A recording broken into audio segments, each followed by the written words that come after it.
Okay, I think I'm showing up as live. I've told it to start streaming, so here goes.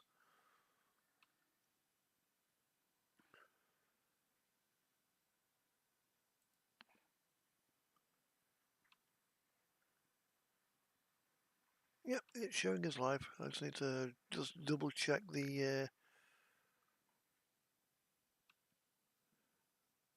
chat. Make sure that the heart icon is turned off.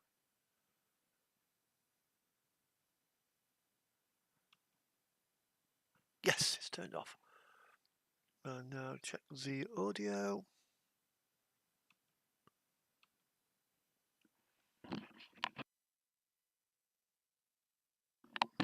Well, that's work.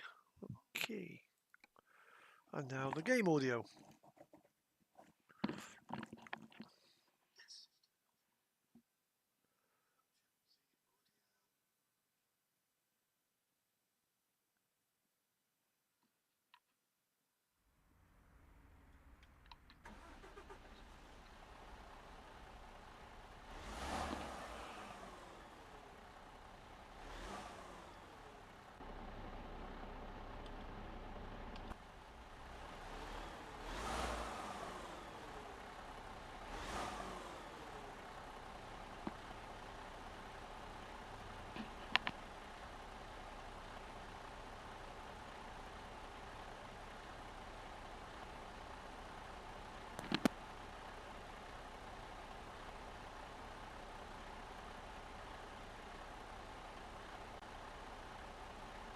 Life on two wheels, I'm doing absolutely fantastic. Got myself a Mercedes mod today. I'm going to be driving this for a bit. We're currently, I think I'm in Sweden. Yeah, I'm in Vackway. So I presume you're keeping good? I bloody well hope you are.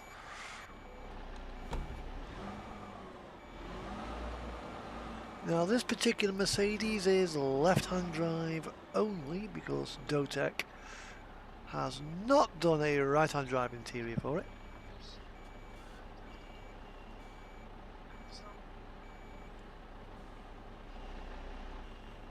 I get paid in 2 weeks' time. Can't come to soon enough. So I've just ordered myself a Japanese train. We'll go to Finland, I think. Or go to there. Or even, go to Collafjord in top end of there. Or we can go down to... yeah, I'll take that one there. I'll go to Finland. Ah, it doesn't need port roast. Oh, lovely.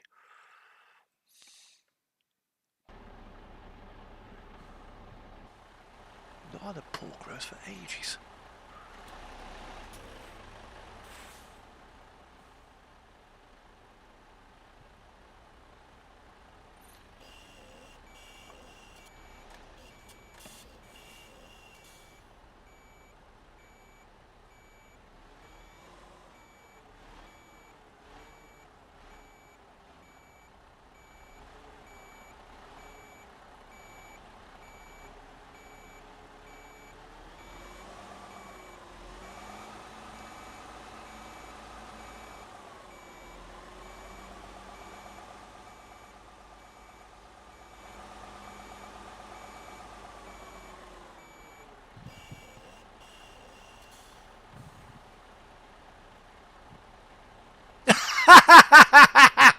Yeah. Very, very true. I mean, the one I'm buying is the JR E655, which is an electric multiple unit. It's a 5-car set. There's a 6-car add-on, which is £117 just for the add-on. However, the add-on coach is it's the royal coach for the Emperor of Japan. Because obviously I'm using this train as a Pullman set, luxury Pullman, it probably won't get purchased. Maybe.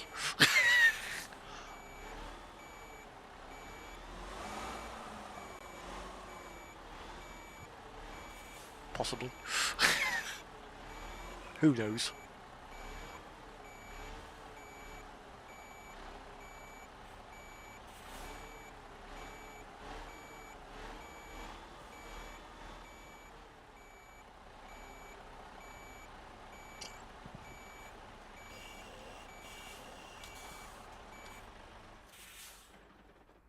The other thing about this mod, I can't have bull bar lights on the bull bar. He's not put any nodes for him. However, this is now my container truck.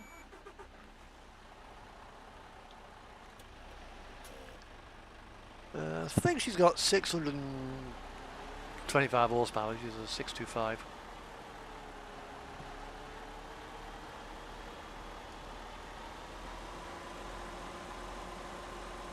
She ain't got the mirror cams yet.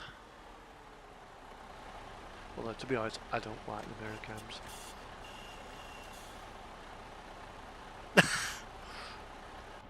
Yeah, the thing is though, it's your baby. You've got a right to spend money on it.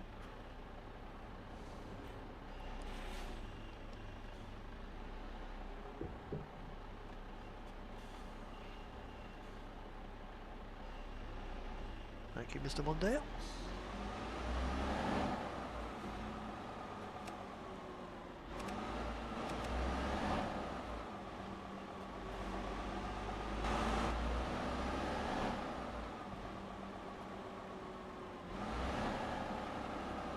The thing is, I haven't even got the mother to stop me.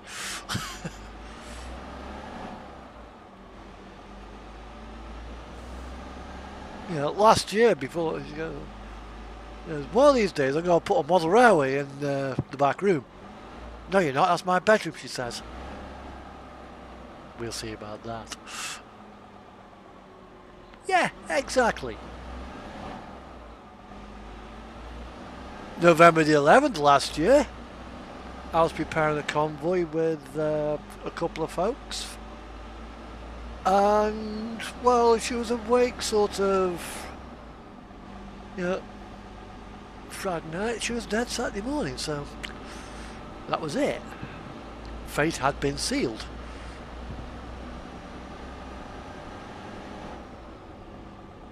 And in January, I started on my first model railway, which is now a little bit more than a test track.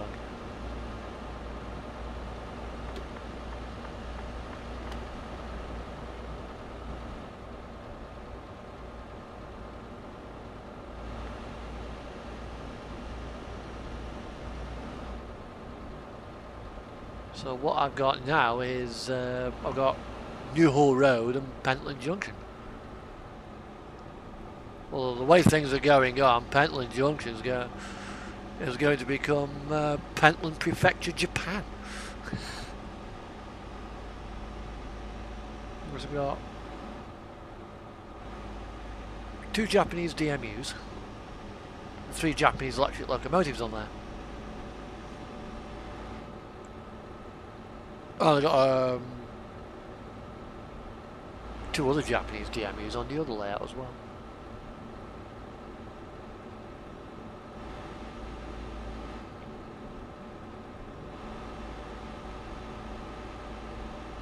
Well, the E655 is just lovely. Yeah, you only live once.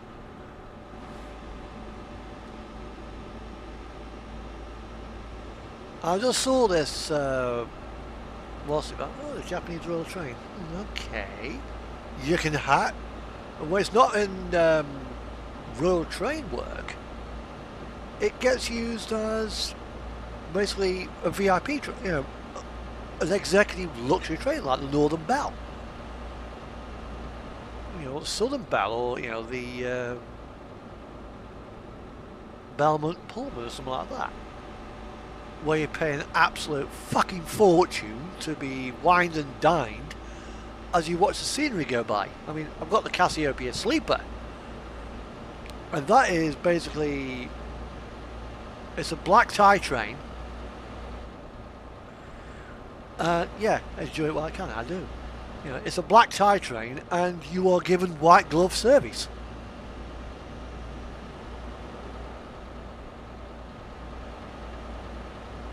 And I saw this JRE 655. I like the looks of that. And this particular one was sat in the station in it was like YouTube. And the fit, it's like a sun paint. So in some lights it's maroon, in some lights it's like a dark purple. You know, very, very nice paint scheme. But polish, Jesus.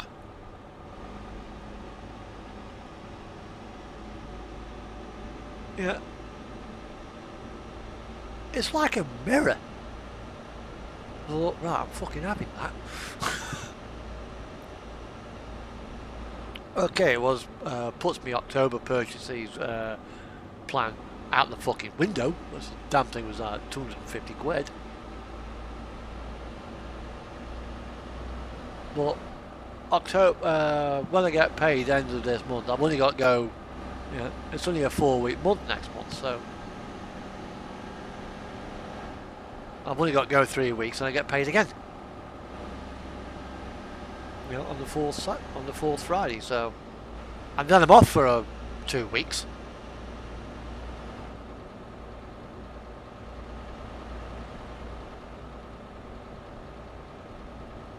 At the end of the month as well, I'm buying an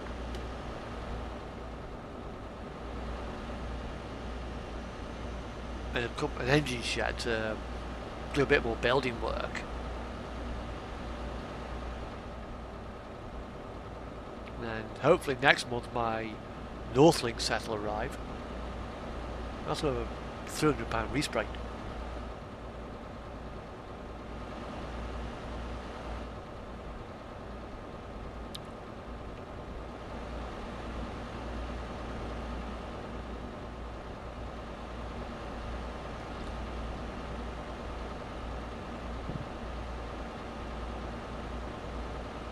Yeah, and the cats are doing good as well. Getting into mischief. They're currently downstairs, probably lying down as well.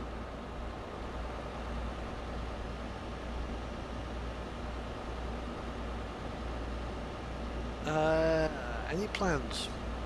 Might go to the National Railway Museum. And in October as well, the Great Electric Train Show at Milton Keynes.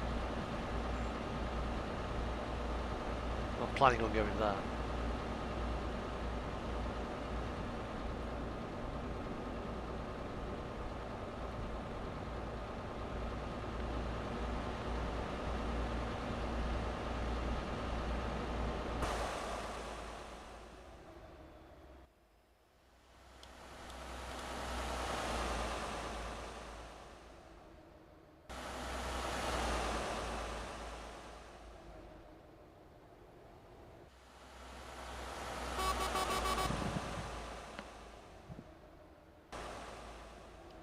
I can't go too extravagant because obviously I've got pre-orders to pay for, which I'm expecting hopefully before the end of the year.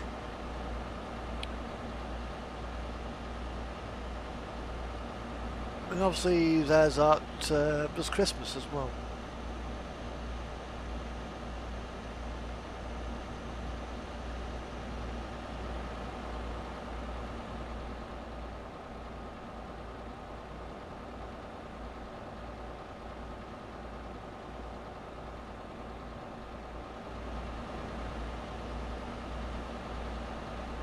Yeah, so I'm not going to go mental. I mean, I wasn't really planning on buying the 655.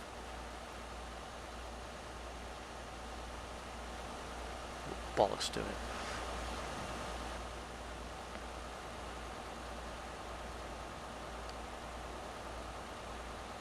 Then between now and December, I want to get 30 Pico tank wagons to make a nice train up as well. And I've got to get some points So I'll probably do that, the point work I need to redo in November. I'm just going to add a few more sidings. And... Supertram! Yeah, I'm doing good.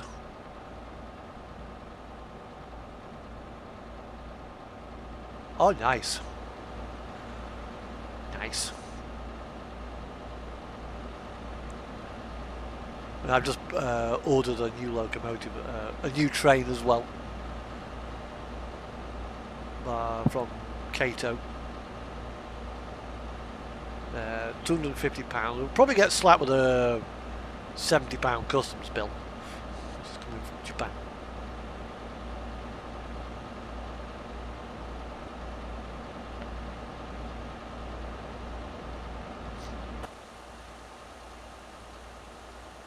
I have to hold off on big purchases in October.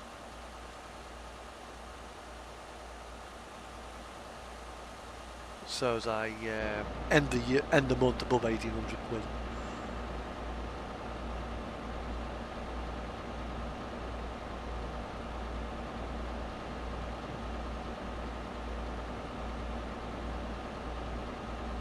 So we're making our way to Finland. Finland, the place where I want to be. Your mountain so lovely. Finland has it all. Thing is though, even if you're in the EU, I'll still be getting that £70 customs charge. Because it ain't coming from Berlin. It ain't coming from Bratislava. It ain't coming from Trieste. Or Toulouse.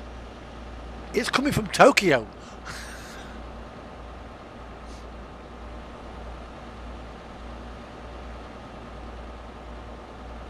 So either way, it's going to be slapped with a customs charge, whether you're in, whether we are in the EU or not, because it's coming from Tokyo.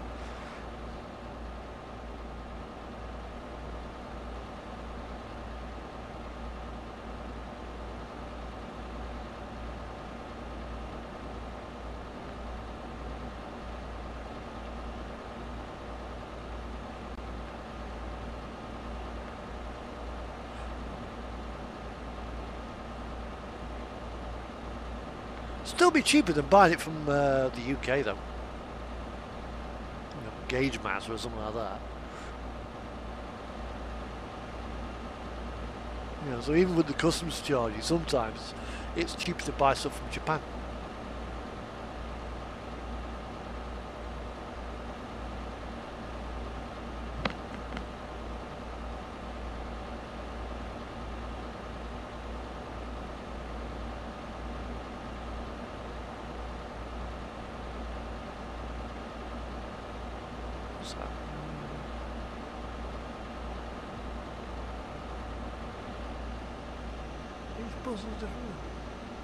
Okay. Different. Well, I've got as well the... yeah, I mean, I brought the Kato Hot 7000 DMU. Because I like the look, again, purely because I like how it looks. I brought two sets. One came from Japan, one came from Leeds. One came from Leeds was 250 quid. The one that came from Japan was £150 off eBay, plus a 40 quid customs charge. That's 190 quid. Still cheaper than getting it from Leeds.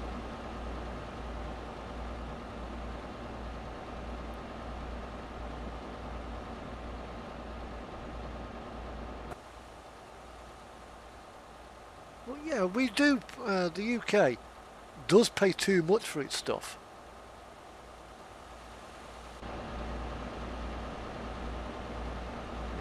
Diesel, ridiculous prices.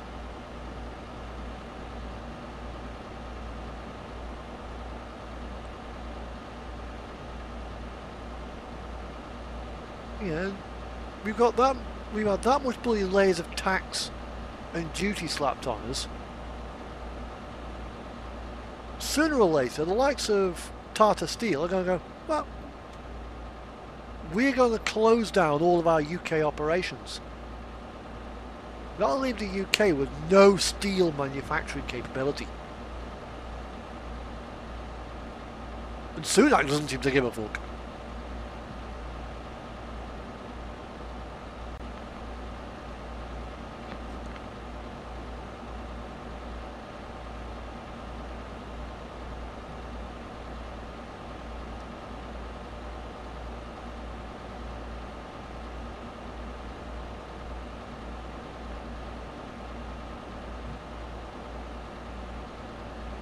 Yeah, sounds a good idea.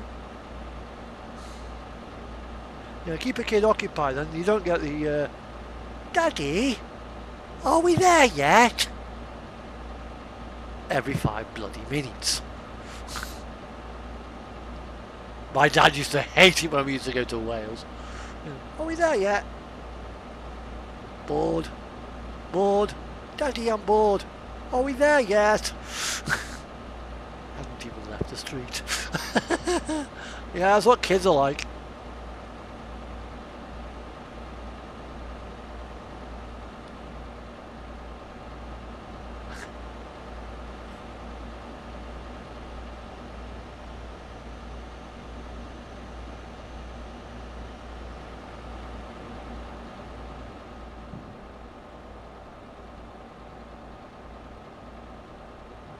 Yeah.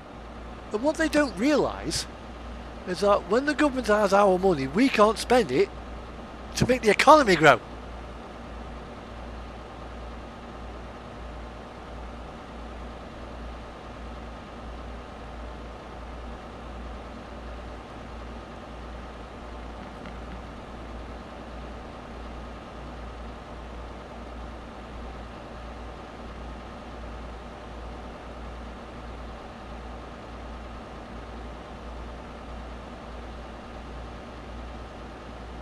Yeah. That's really is a good idea. I mean, Keele University had the Constellation buses around here. Because obviously Keele University has a big space observatory there.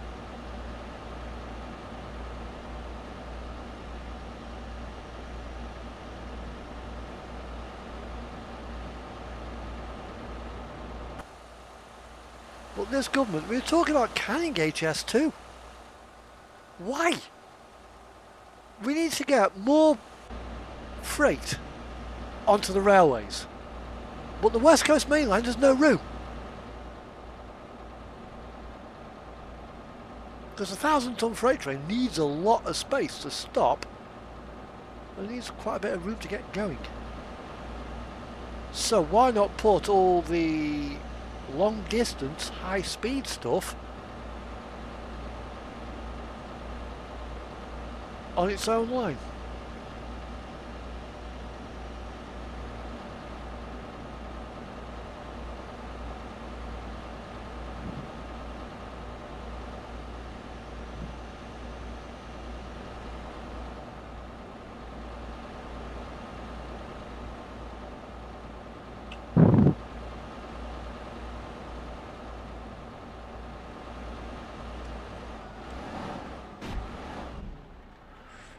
Oops.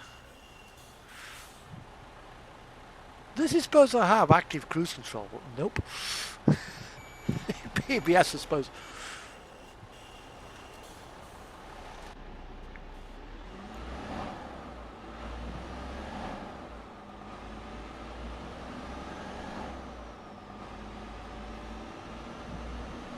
Why don't the adaptive cruise control turned on or off on this? Gameplay.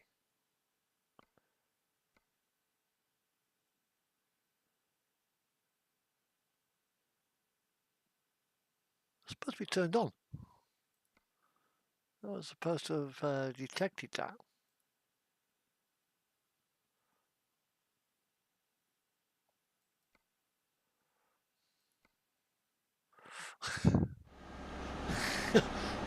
Yeah, the thing is though, the adaptive cruise control was turned off.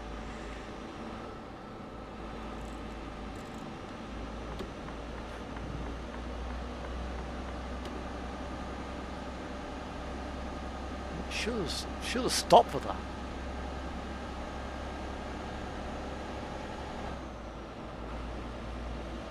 Yeah.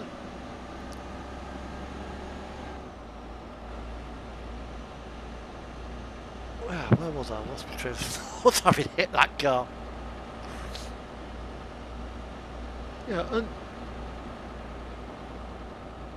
HS2 with the you talk about not going between Birmingham and Manchester. How do you get more freight onto the railways if there's no room for it on the railways?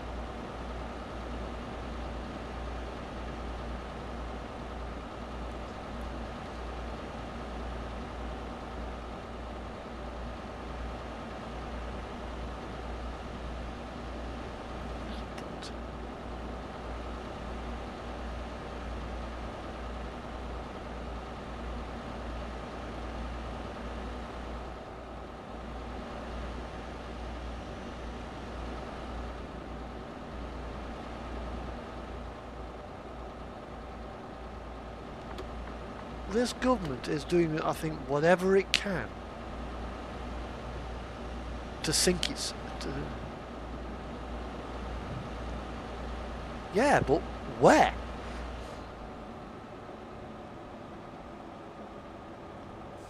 You need space on the railways to put stuff in.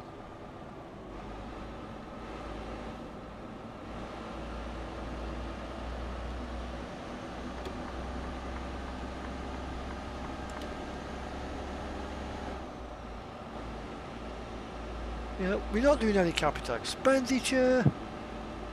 We've allowing our nuclear reactors to become life expired before they're replacing them.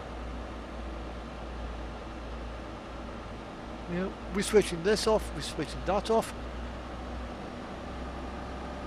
I come down the M6 as well the other day, and my truck hit a pothole.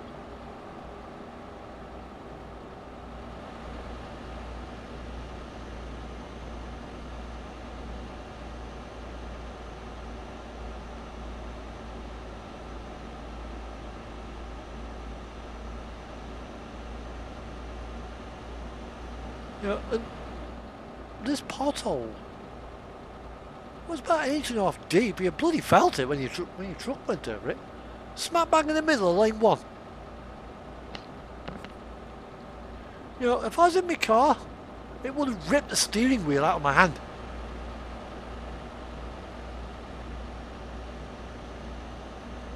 Trying to. Remove trying to out of that sentence and you've got it pretty much bang on.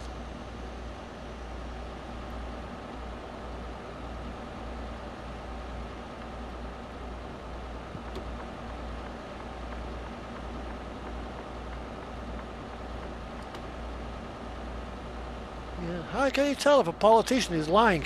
His lips are moving.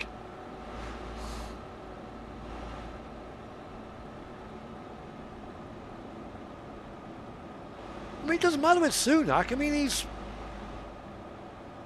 Yeah, the amount of money that he has got. Yeah. Boris Johnson, David Cameron, Keir Starmer. They're all wealthy motherfuckers.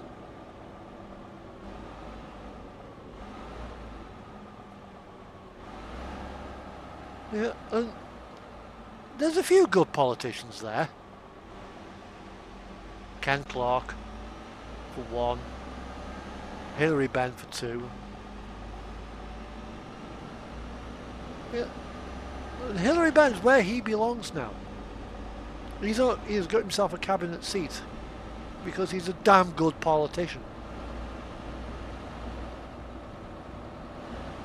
He speaks his mind.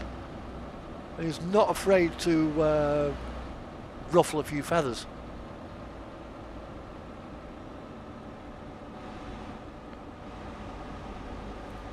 Ed Davey as well. But all the still guys who are in power at the moment, they just need to be in it for themselves.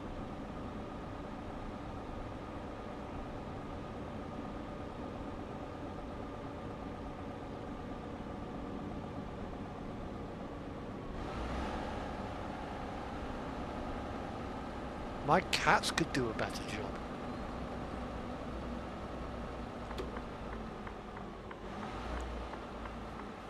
And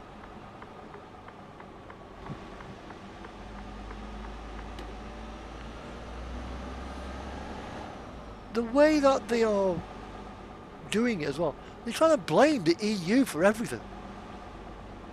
They're trying to blame everybody but themselves for their own failings.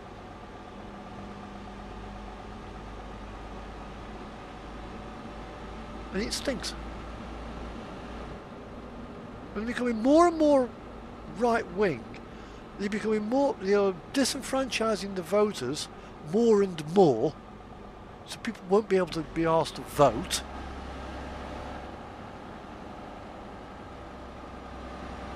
Voter apathy. That's the first way, that's the first step on a staircase to totalitarianism.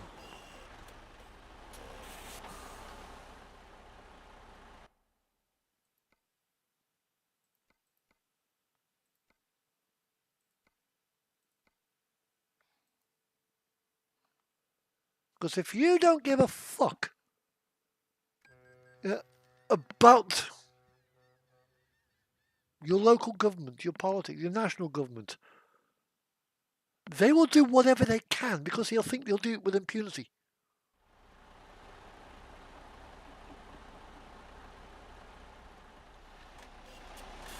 Buses are a joke in this country, full stop. You know, they want people to move into buses and public transport, yet they're not giving bus companies incentive to run low volume services. I mean, there's places in Stoke-on-Trent where if you work at, on a 6-2 service, shift, or a 2-10 shift, and you don't have a car, you can either walk to work, and it'll spend you about an hour and a half walking to work and catching the bus back, or you catch the bus in the afternoon and then you have to walk back home at 10 o'clock at night because the last bus is at 9 o'clock. That's in Stoke-on-Trent.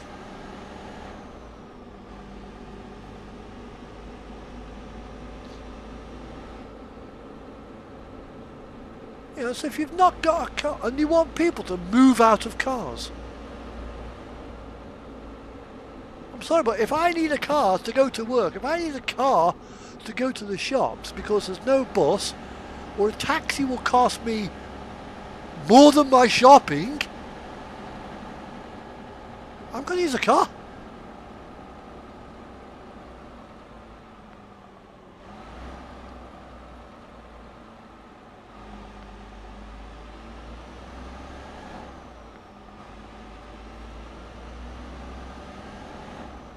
That's crazy, that is. And what would it take to put a bus stop in? Absolutely nothing.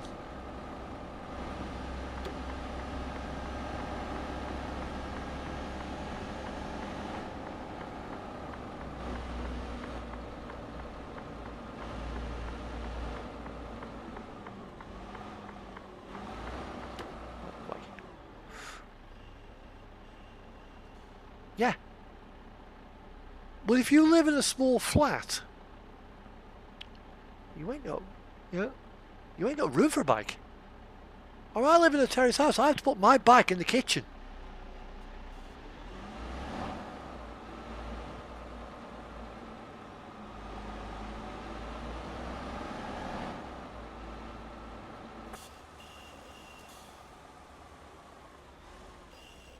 The government needs, the local government needs to take into account some of these things, and subsidise local transport to get people out of their cars. But no.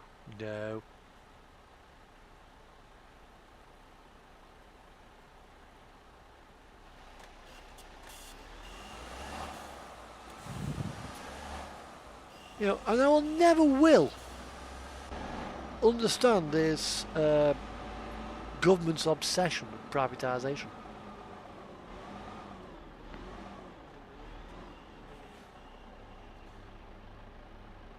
Yeah, lock it up outside. But chances are, in Stoke-on-Trent, in Manchester, you can have the ropiest bike in the world and someone will nick it. Hourly service, that's no fucking good.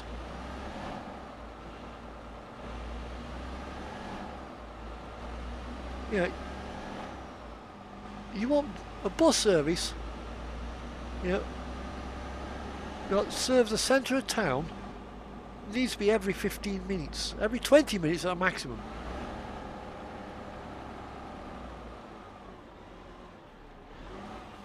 I mean, in some places, you know, they have one bus a day going out and one bus returning, coming back. What good's that?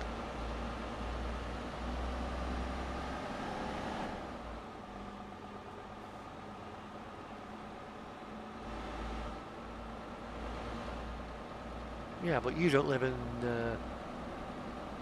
You know, a lot of people live on council estates.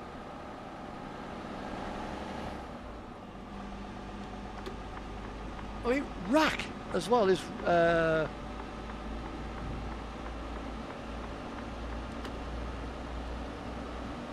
aerated bloody concrete stuff. You know, I wouldn't. I'd use it for panel fencing, but that's about it.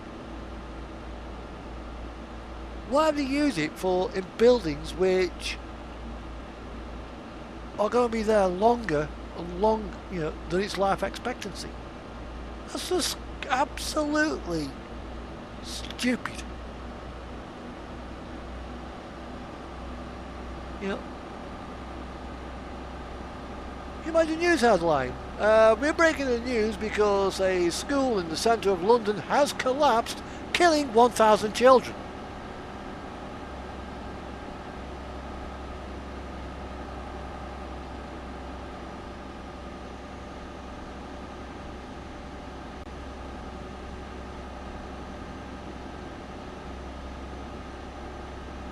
Yeah, just outside. If you live in the centre of Bristol, I mean, it's become quite nasty.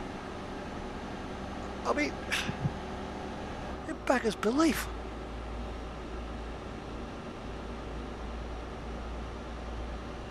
I mean, my mother was old enough to remember Aberfan, where a spoil tip slid down a hill and wiped out a school.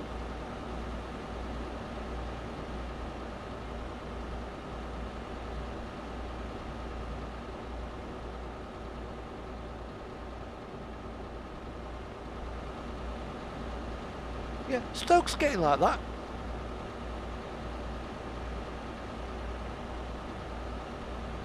Yeah, Grenfell Tower, another one.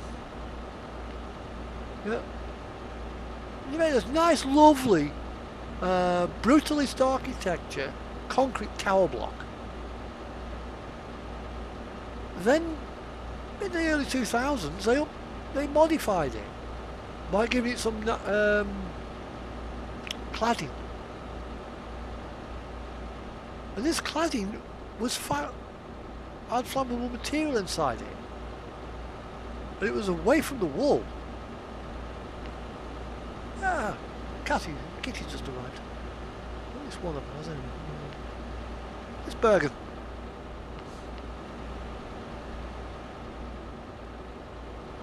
I'll look behind me for a second.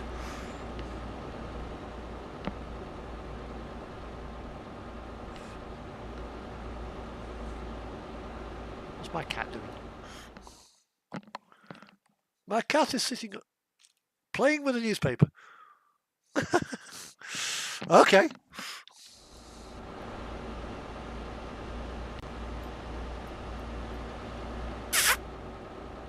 Back.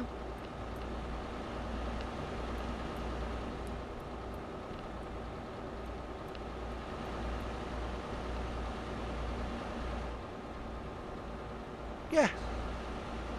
That's what they did at Grenfell Tower. And when one flat caught fire, the fire got out through the window, it got in behind the cladding and set all the insulation on fire. And they can't get at it because it's behind the cladding. So of course it goes up, starts burning, sets the window, melts the windows of the next flat next door. Flames get inside, sets that flat on fire. At the same point, it's wicking up the building. If they'd have never have put the cladding on Grenfell Tower, that flat that caught fire would have been the only flat that got damaged. Because as is how these tower blocks were designed. They were designed to contain a fire within one apartment. So if it ever caught fire, only one flat would be burnt out.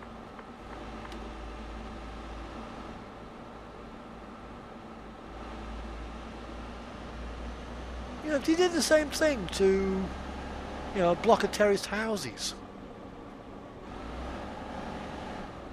You know, the entire row would be wiped out. But you get terraced houses that catch fire. You know, either because of, you know, like, you know, for whatever reason, and only one room, maybe two rooms, gets damaged.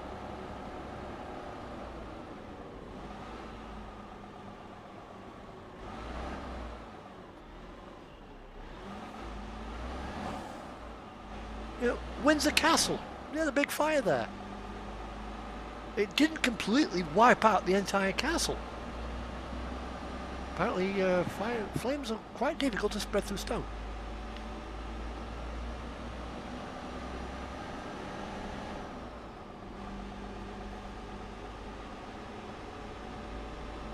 Exactly, Supertram. They can't. They need a car. But cars are expensive. They cost money. Road tax, insurance, yeah, parking, petrol, diesel.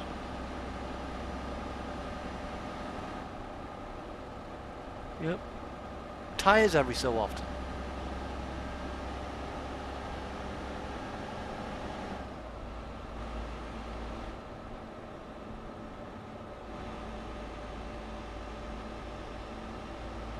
I mean, if I didn't have a car, and I wanted to go to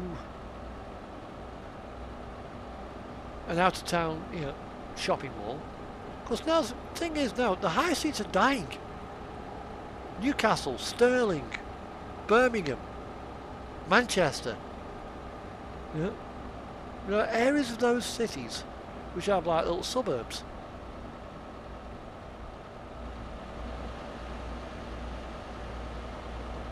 Yeah, and the trouble is, you build all the, let's have a new, let's put a new Aldi, in town. Where do they build it? Out of town.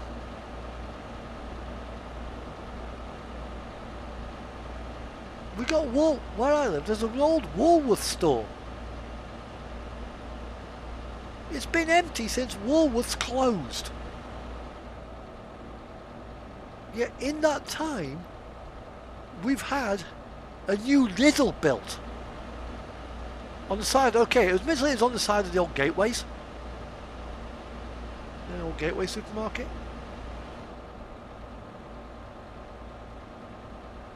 Yeah, but if, for example, I want, you wanted to put an Aldi in Longton, there's nowhere for it to go. But hang on, there is. There's the old Woolworths. It's got a huge glass front.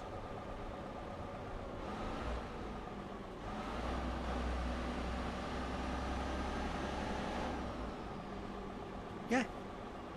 And then, because all these people start using, I mean, I'm just as guilty as this as anybody else. Yeah, using Amazon. I use Amazon, to buy CDs because my local record store, HMV, is so cock-ass awkward to get to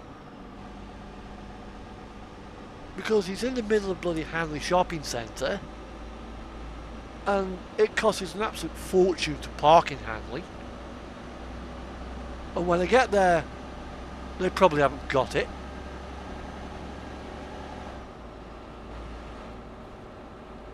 Yeah, building right. The thing is though, the Walworth Centre, yeah, it is massive. It really is pretty fucking big. I wouldn't even give you that long. 30 years? Try about 15, 20 years.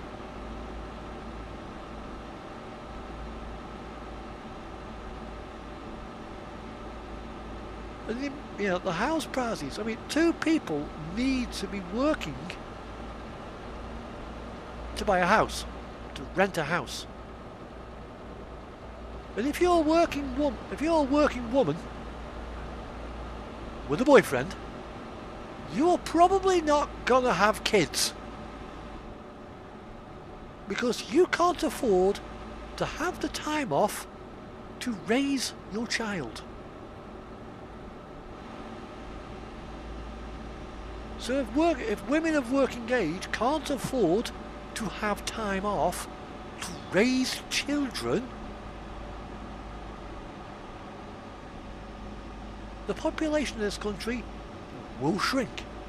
It will rely more and more on people coming into this country from overseas. But guess what? The Polish, the Danish, the Latvians, the Filipinos, the Indians, the Pakistanis, the Romanians, they've got the same social problems as we have.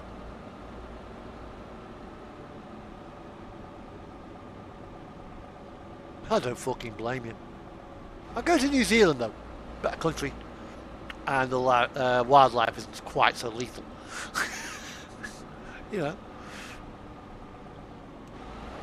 So, the immigrant women, in countries that we normally go to, are going to stay in their country because they've got the same problem as over here. Declining, rising cost of living, so they are now no longer having children. But this is happening in Japan, China, India, Pakistan. There will come to be a point where our population on this planet will start to shrink. It's probably in some way it's a good thing. Ah, yes! It's like, g'day, Carl, what gives you a right to Australian citizenship? My wife. Welcome to Australia, sir.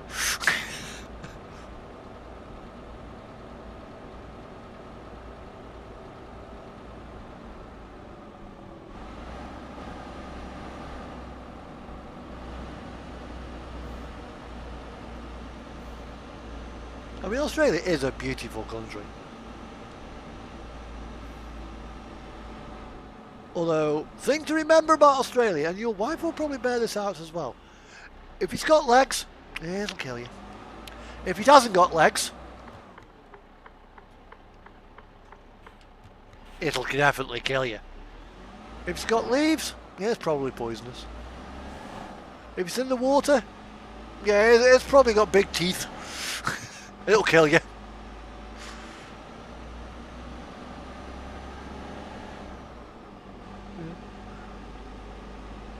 Kangaroos, yep, they'll kill you.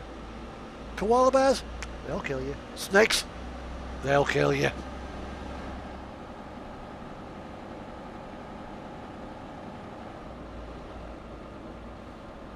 Crocodiles, they will kill you.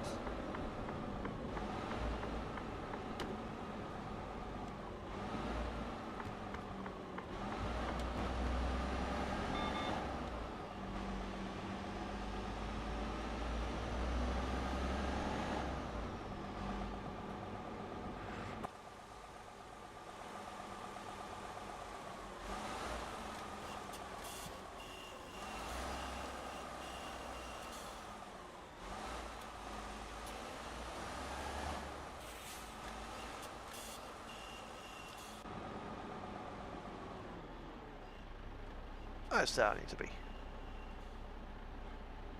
Have I got somewhere behind me? No, I haven't.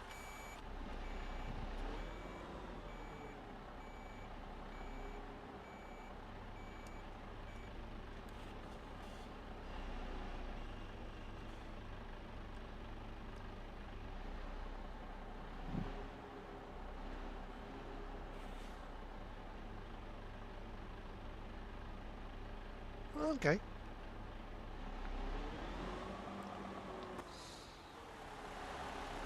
I mean, nothing wrong with that. But again, the way to prevent this, I mean, if the government lowers its taxes, that reduces the amount of duty on fuel, reduces the amount of VAT. Yeah. Sounds crazy, but if the government reduces taxes, people will spend more because prices will be cheaper.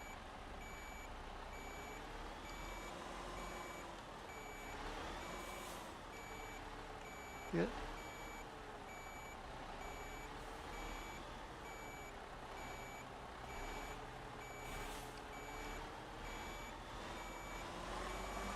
You know, I mean, it's okay buying stuff in, you know, from Japan, but the likes of Bachmann, Hornby,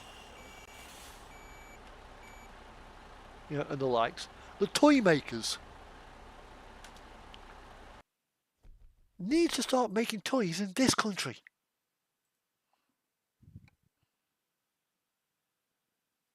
You know, you do that, people will then have money to spend in this country.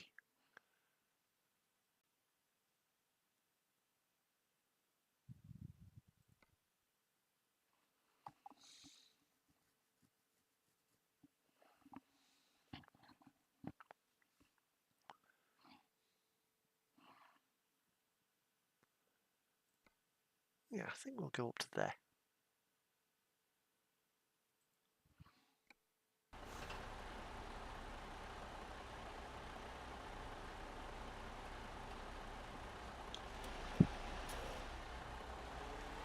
I mean, we used to be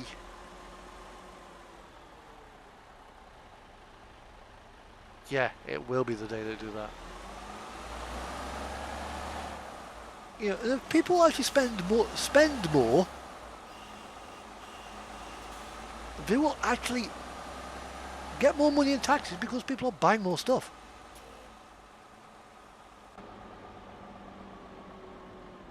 You know, if you keep ramping the prices up, yeah, people will stop buying, which means your profits then go down.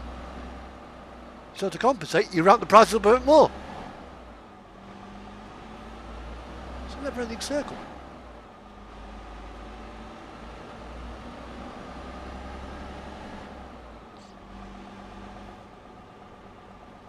You know, Mini is owned by BMW. It used to be owned by Austin.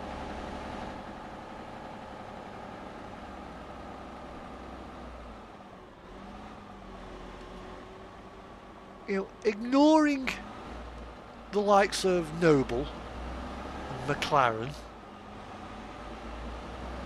and Caterham, because they are limited production exotic producers.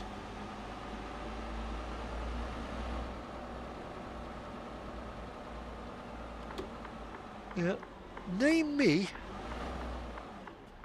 a car company that is based in Britain that is not owned by a foreign entity.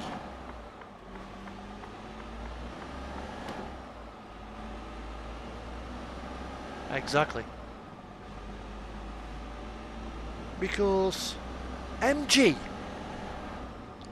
now owned by the Chinese, after going bust a few years ago. I think it went bust now. 2004, 2005. Okay. Vauxhall. They are owned by Peugeot.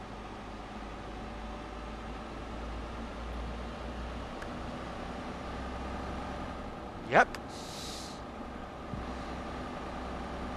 Morgan, again, they're exotics, but they are British owned.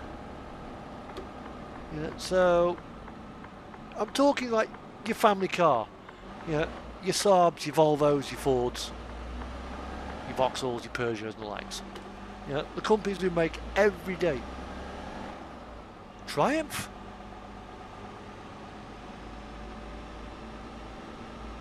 Yeah, I think they are, but they don't make cars anymore, they only make bikes.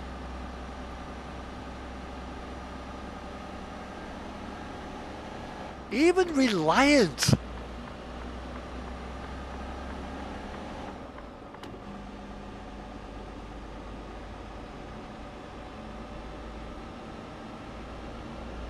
No, GM don't own Vauxhall. They own. They used to, but they've sold it to Peugeot.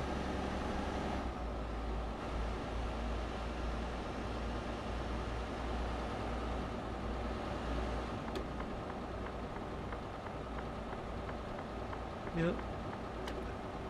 BMW again. They own Mini. There aren't actually any purely British. Nope, they don't. They did, but they are now owned by Peugeot Group. GM sold it about 2 years ago.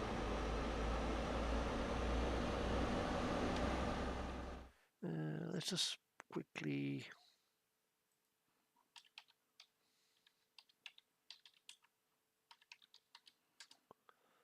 Vauxhall cars. Wiki Vauxhall Motors.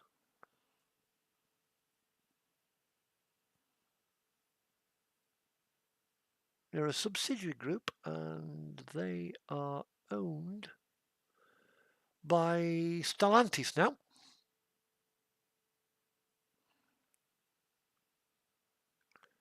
Which is PSA Group.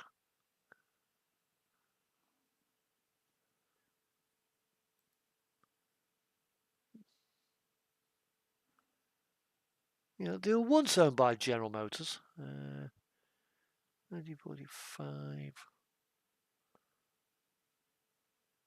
2016.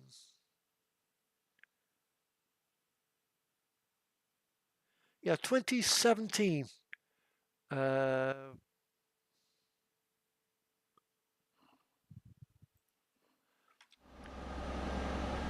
GM sold it to the PSA Group. Yeah, Renault, Nissan, partly owned. So we don't actually make any. Well, we don't actually own any car companies ourselves. Because Rover's gone. MG were part of Rover. That's owned by the Chinese. Ford, again, that's an American company.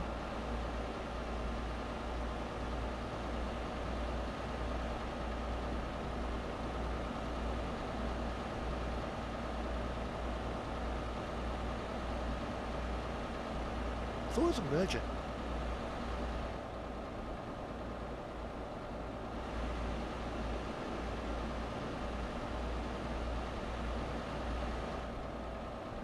You know, Leyland Trucks got brought out by DAF, which is now owned by the Americans. Yeah, exactly. It's sad. Yeah.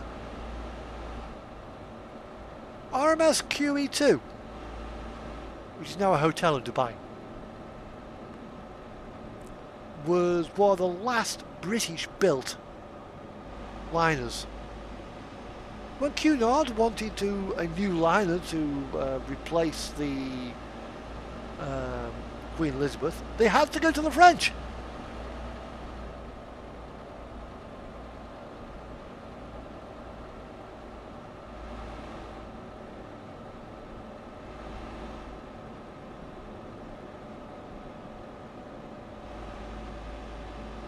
Yeah, Alexander Dennis. It's a sad state of affairs, that is. But even then, we don't use our own engines. I think he's a third-party engine supplier. Which I think it could be Scania, it could be Volvo.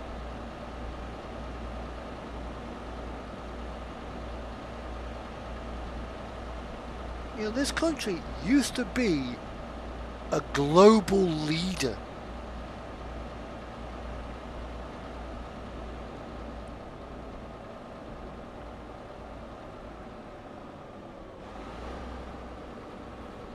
You know, British Leyland, Union greed killed that company off. Those companies were forever on strike.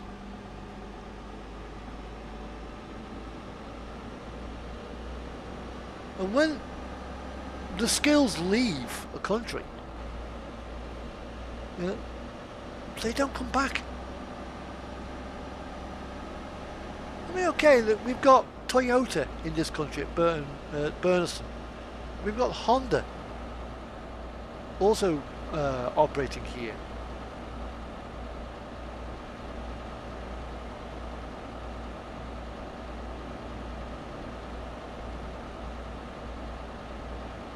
Yeah, we engine manufacturers. We used to have, you know, Perkins. Whatever happened to them? Perkins engines. Yeah, Gardner engines. They've gone bust.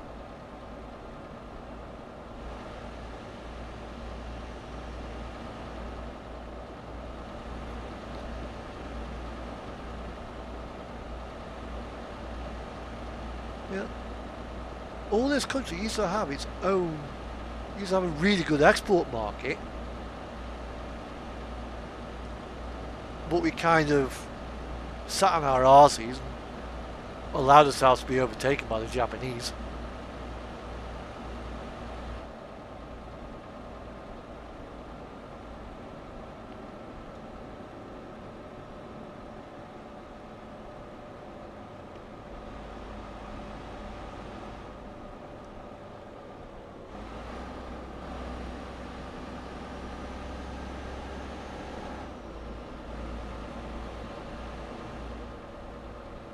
It's ridiculous. Yeah, Cummins, although I think they're an American firm. Yeah, we did fuck it up big time.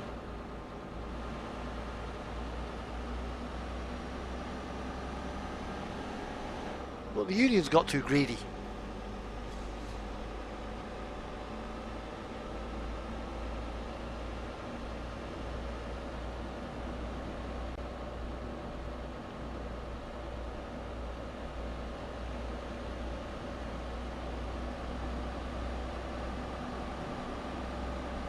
It got to the point where if you were at a factory in the 1970s and you were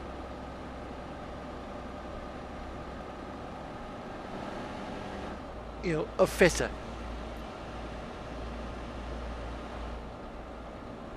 well, we still do build our own trains.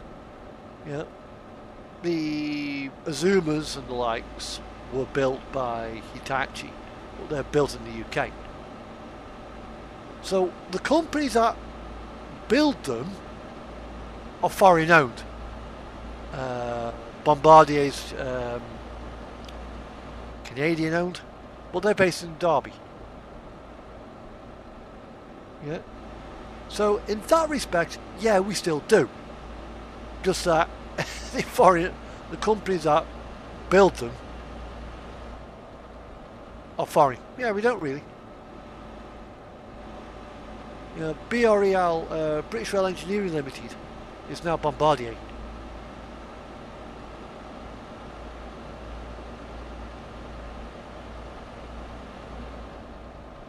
We wanted a new heavy freight locomotive. We turned to the Americans for the Class 59 and Class 66. I mean, okay, they're damn good engines.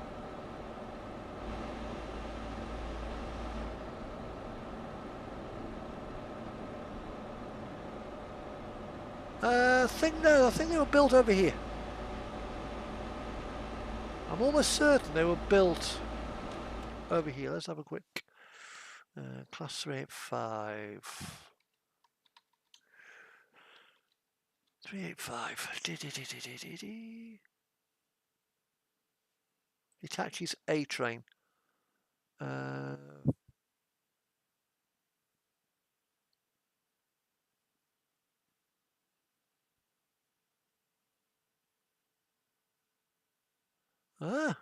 Oh, right, okay.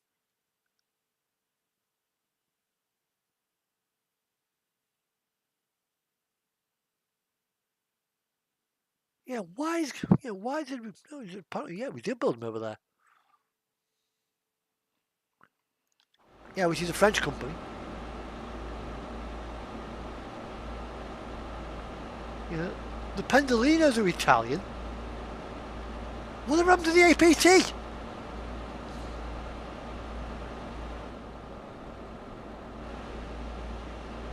Yeah, that was a fantastic train, that was. But it never got past the prototype stage because of the press. Drunken journeys killed that.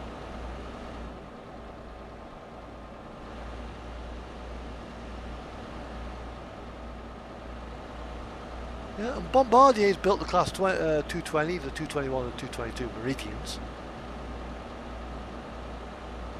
No, I think they were built in Derby.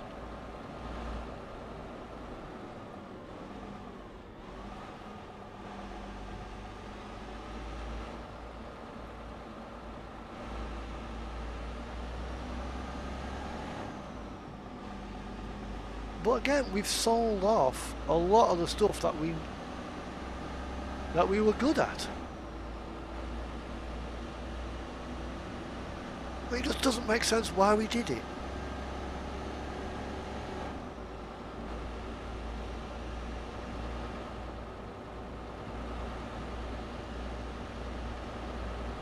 .390s were built in Birmingham.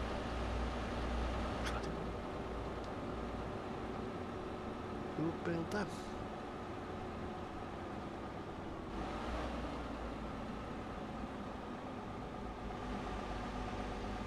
So I thought they were built by an Italian company.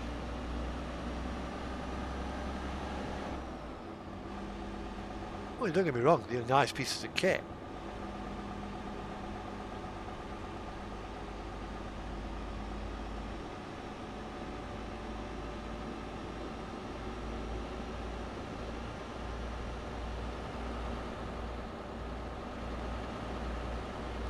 But this, like Life said, yeah, we've completely ruined this country by a lot, allowing our industry to be sold off.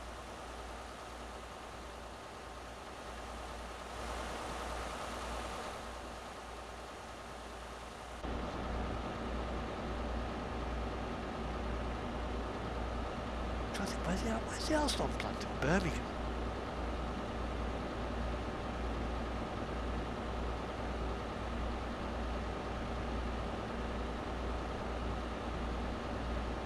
Yeah, we should have plugged on with it.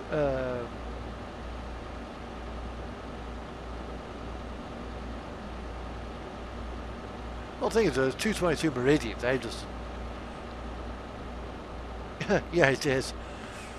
Yeah, they just a facelifted 220.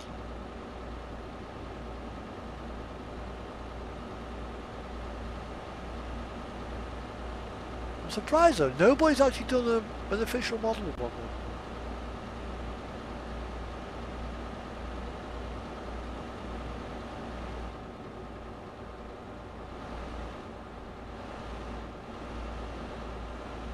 But they want everything.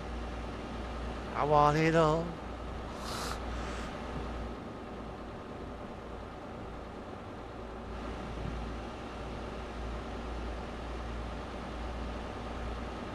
Yeah, it just staggers belief.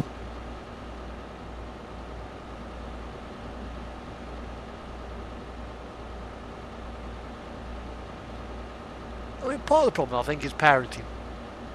That's why kids don't want to do anything.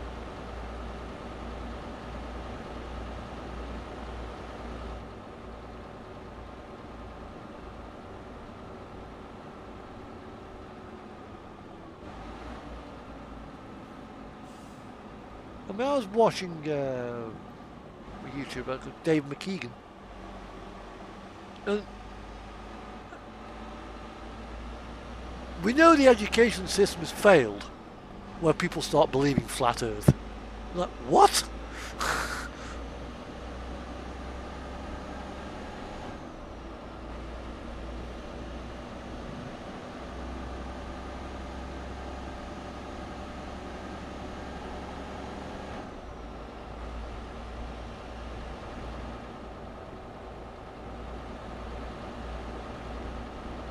And there lies your problem when the education system fails.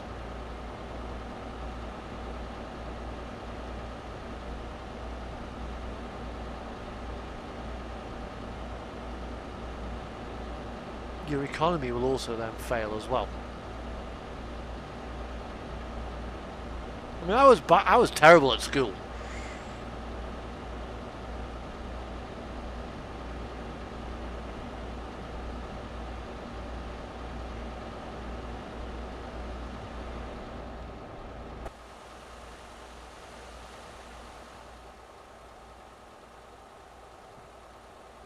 But there are people worse than me. You know, I can soak the information, I can take it in, but trying to put it back down on paper. That's where my problem was.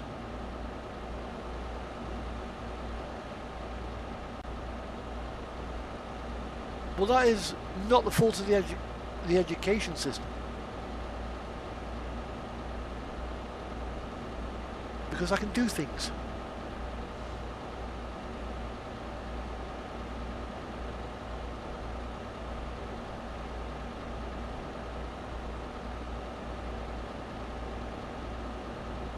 Oh yeah. And that is only going to get worse.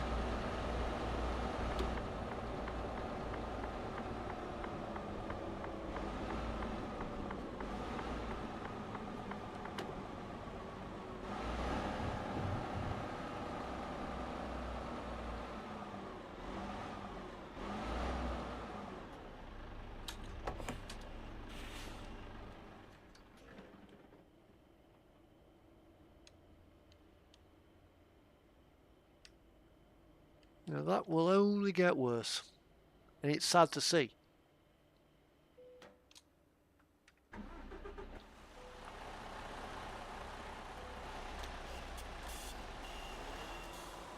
Yeah. They want the easy life as well.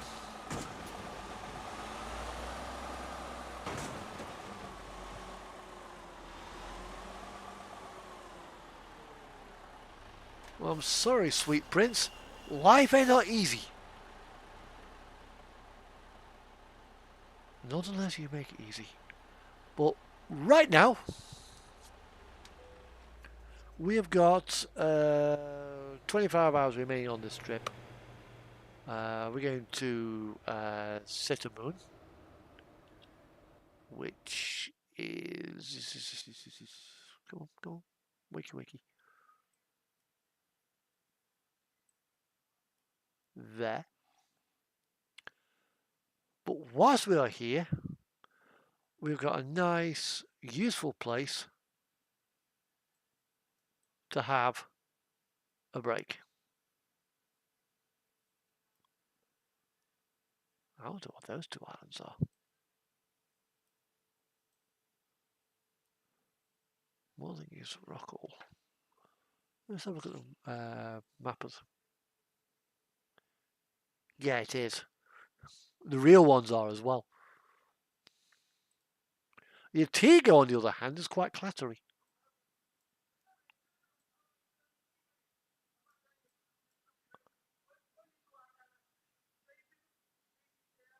Oh, it's probably those two islands there.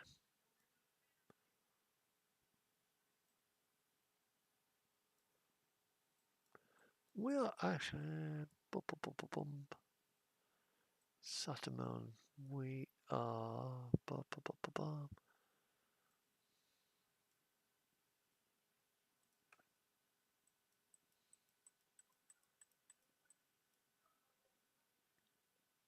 just down from Tromsø. That's where we are. Here we are. So we've got 10 hours on the strip time remaining.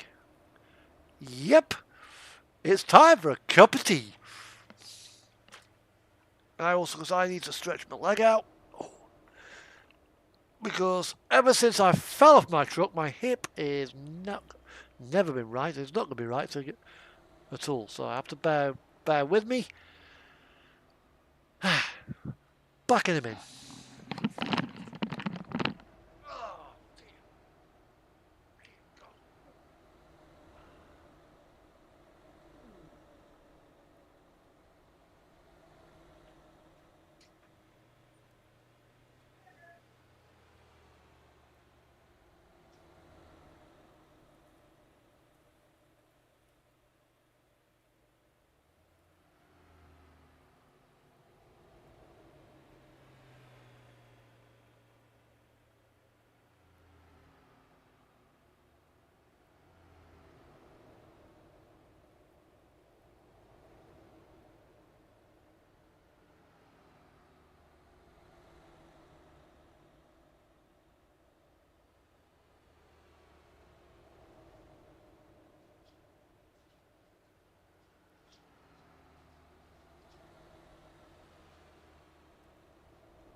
I'm back.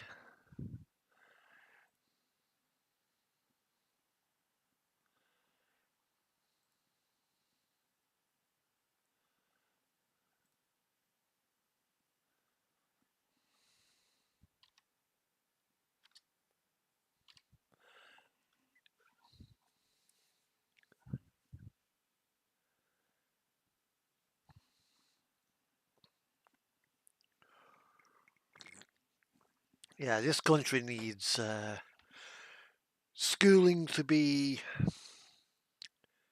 much better.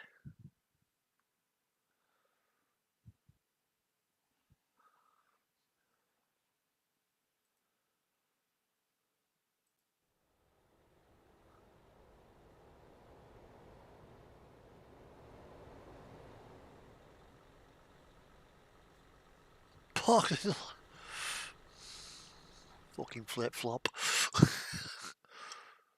Right, this is what I've ordered.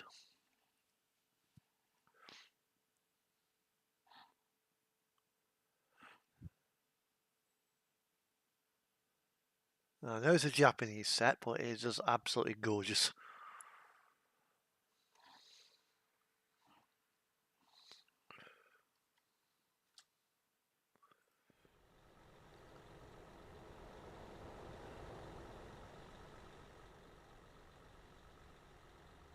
Oh dear, the AI is not AI. It is DI.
Take me bloody mirrors off.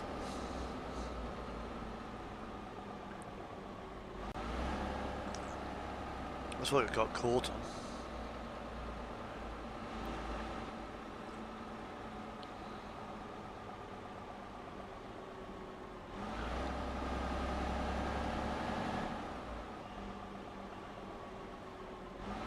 Probably because whoever actually put the track in for the AI to follow got a little bit too close to the parking area.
Here we are, back on the road or passing Kemi.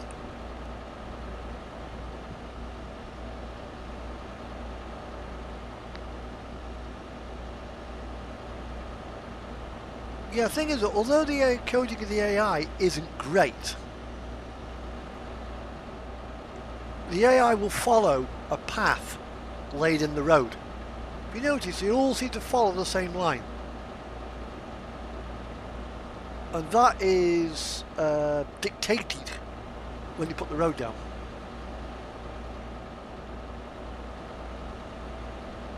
If you sit and watch at a roundabout, they all follow the same exact line all the way around it, like a slot car. Well, that's basically all the AI traffic is. It's just slot cars.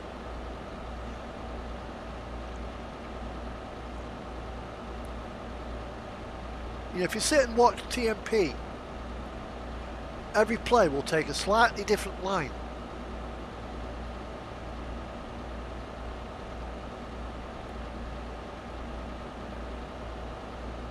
I mean, the AI coding could be a lot better.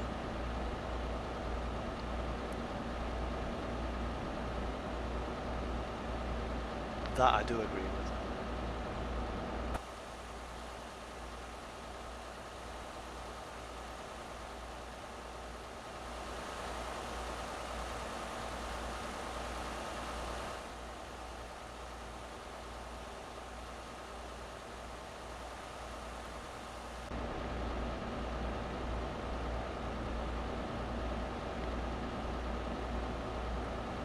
Yeah, that's where the coding comes in. Well, when he's going down the road, it's simply following a line actually in the road. And that line has been put in the wrong place.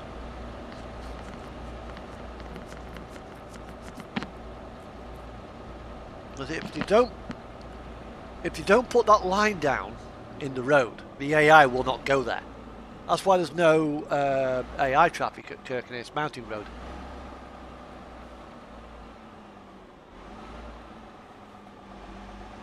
However, whilst I'm here, I'll put a few lamps on my truck. Spend some money.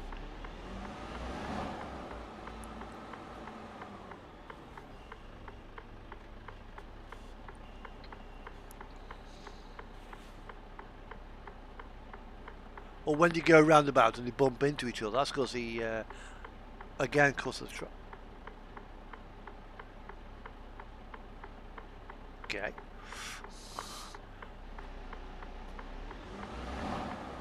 Don't think there are any wheels on that trailer.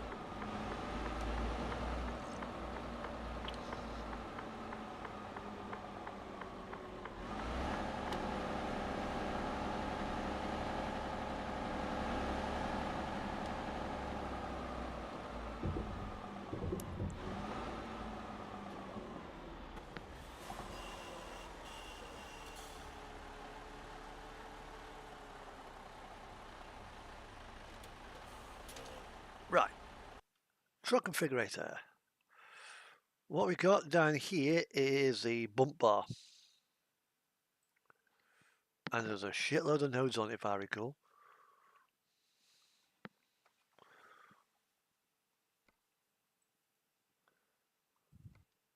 Nope, here's that one. There we go.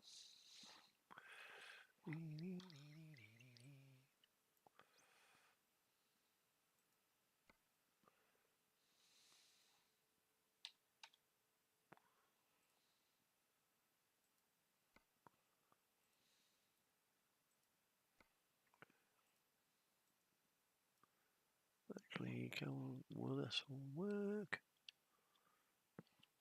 Should do. Should do. Right. Okay, I'll go around here.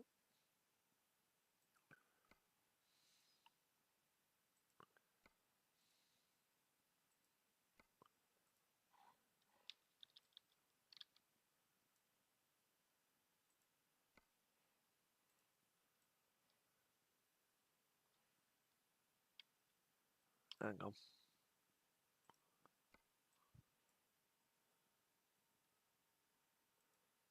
Was it that one?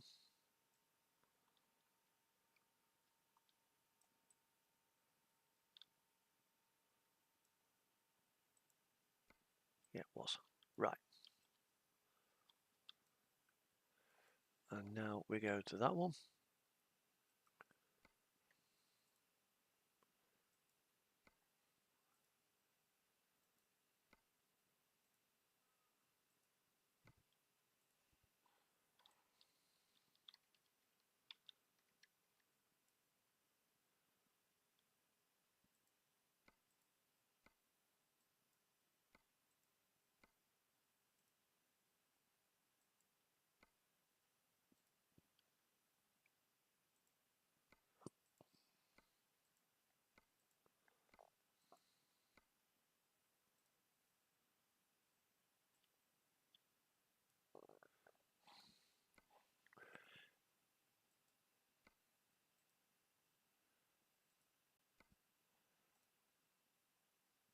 Yeah, so if I was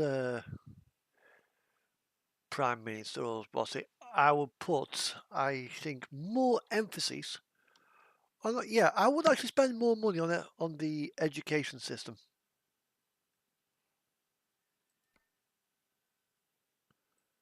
Because if you do that, you might actually have a better country.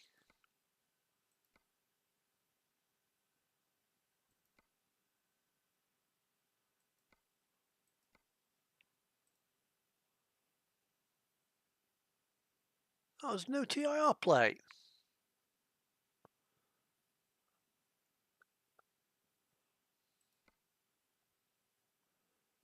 Okay.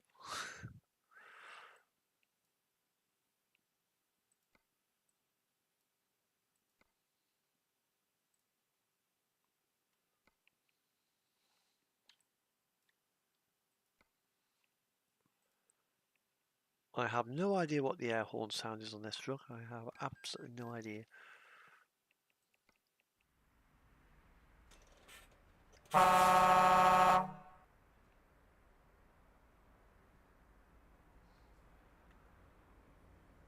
There we go.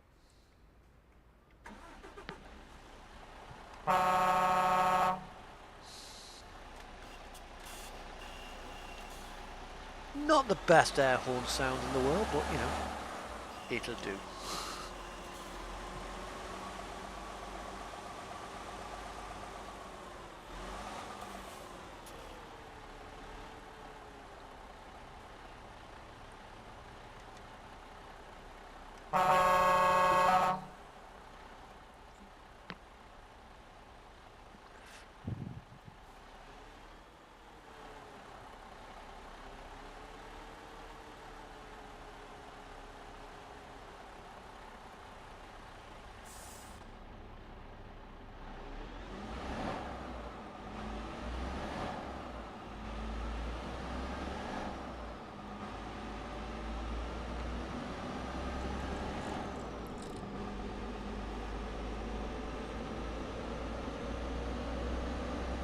Right, we are now 500 kilometers away from the end point.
Oh, I need to change my rear mud flaps as well from the SCS ones.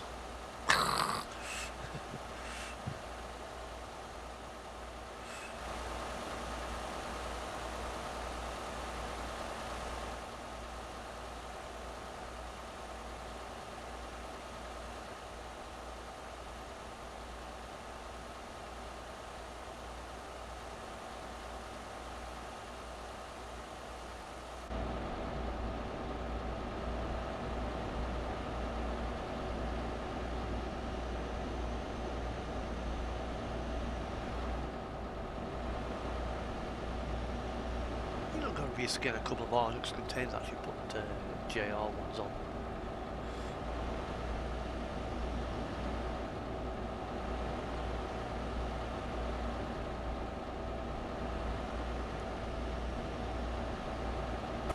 And then if I can find the license plates in Dotex Merc, I'm going to reskin a couple of them as well. And do it as a sort of as an add-on.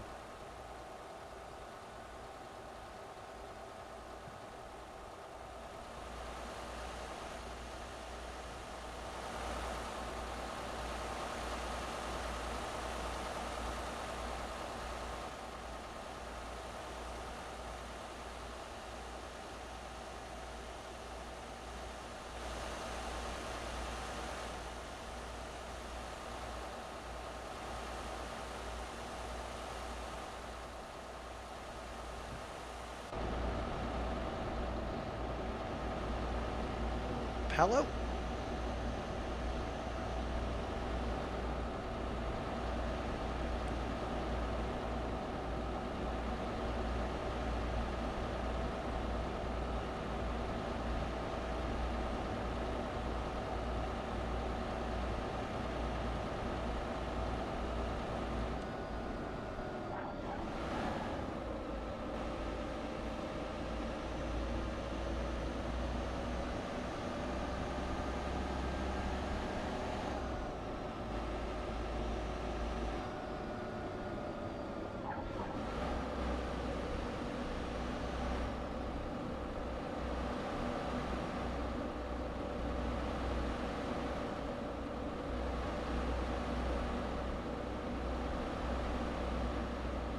I think that was my tyres squealing.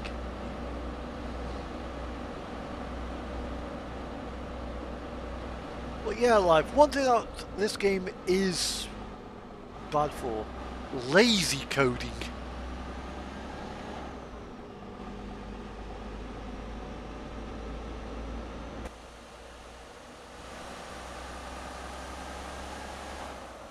That I will agree with.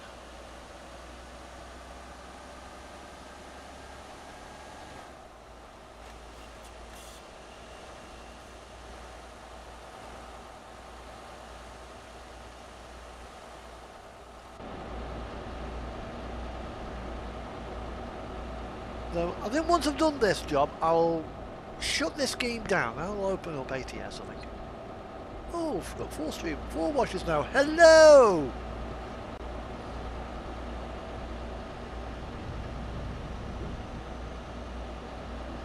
Must be the auto braking system must be braking fucking hard for the tyres to lock up like that. You don't normally do it on a full trailer.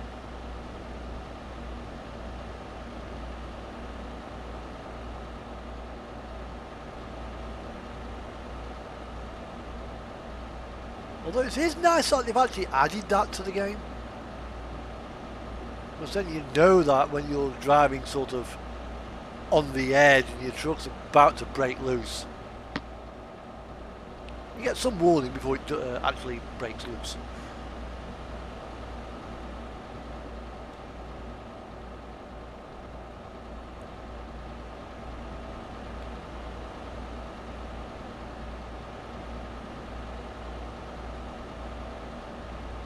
But I do like this Merc. The other thing is, I can't use it in ATS. I've tried. The game crashes.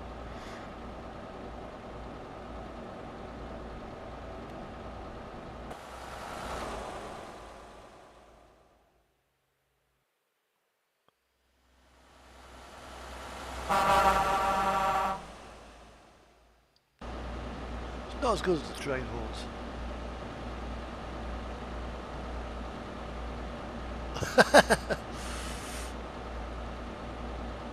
Yeah.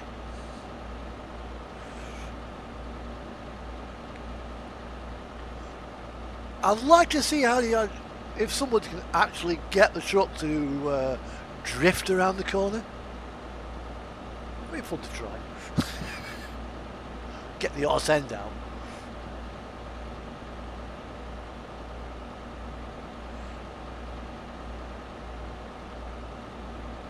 But as usual, if you come across this stream and you've actually made it through this stream in the future, yeah, and you like what you see, pray to the gods of like, share and subscribe.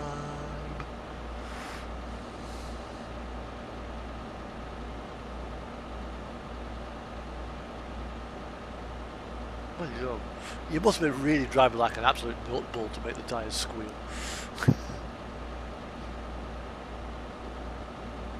Most excellent. I mean, as you know, I used to be a moderator on TMP. And I used to see, you know, on the old TMP Facebook group about people crying about being banned because they've been driving like an absolute knob-rot.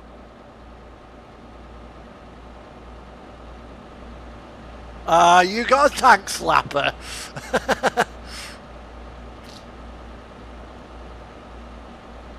Believe me, if you're using keyboards and you get a tank slapper, yeah, things get entertaining. But yeah, as I said, in a single player, or the TMP arcade servers, yeah, that's what the arcade servers are for. It's to allow you to drive like an absolute nutball and not affect anybody. But when you're on the sim servers and you were doing it, and you were getting crying about that, I had absolutely no sympathy. But if you want to drive like a nutball, yeah, do it in single player. I won't complain.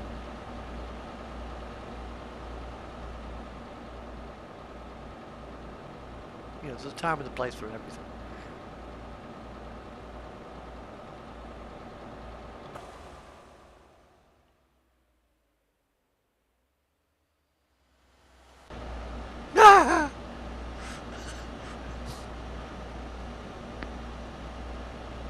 Cop trying to overtake me. No, you don't.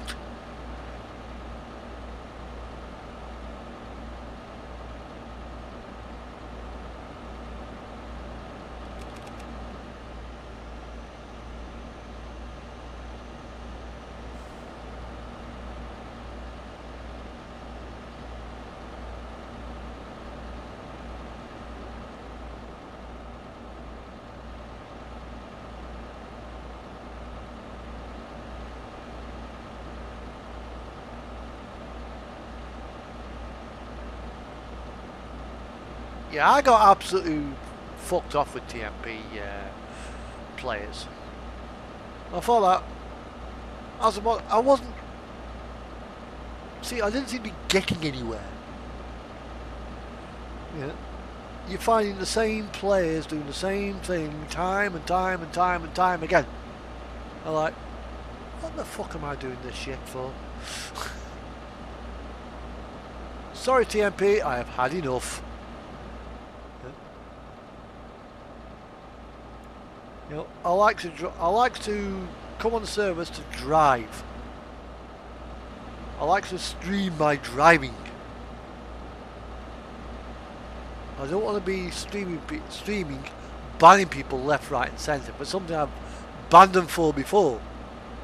I'm like, oh, you banned me again, admin. Well, you didn't fucking learn then, did you? Dick wipe.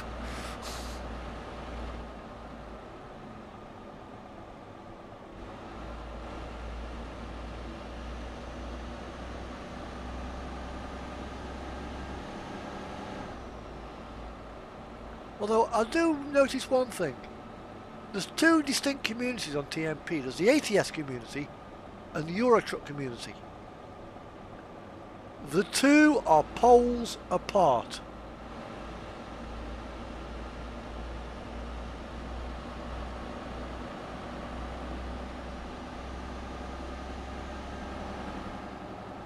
Well, put it this way, I didn't make many friends. Yeah, it can't be like that. There's limits of what you can do. You still have to abide by the rules that they give you in terms of what bans they can give you. See Rule 2.8.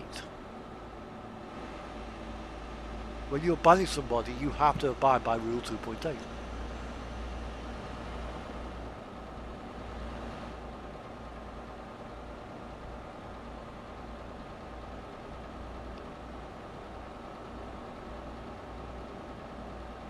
And I just expected, probably expected too much of the player base.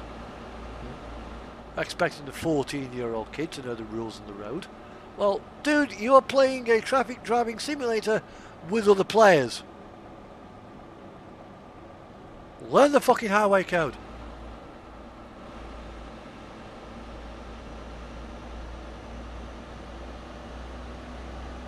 Like, dude, do you need that many spotlights on your truck? No, you fucking don't.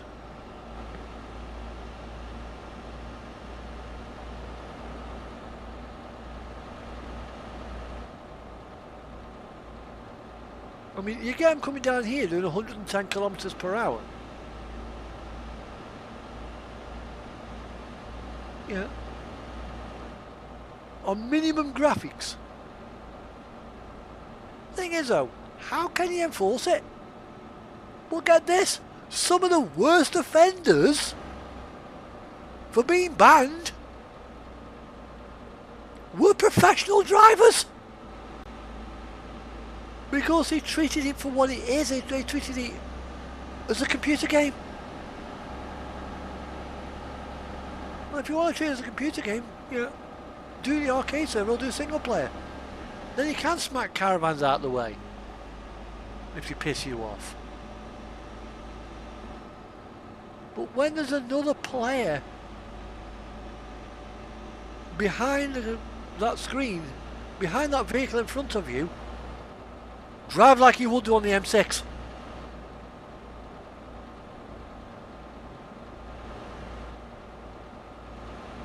Mind you, I haven't said that.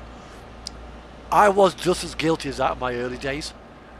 Ooh, light node. Big spotlight. Ding, ding, ding, ding, ding.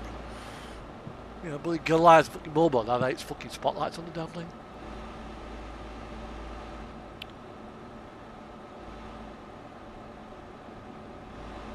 You know, the Ranger bar with about 10 fucking nozzle. Yeah, there'll be a spotlight on there. The thing is, I can take the piss out because I've done it.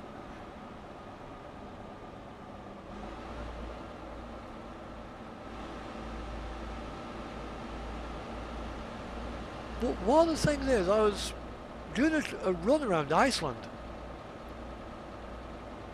And I was just moseying along, just driving like this. I mean, you know, 60 kilometers per hour on this particular piece of road. It was an 80 kilometers per hour road. I'm just enjoying the scenery, just driving from point A to point B.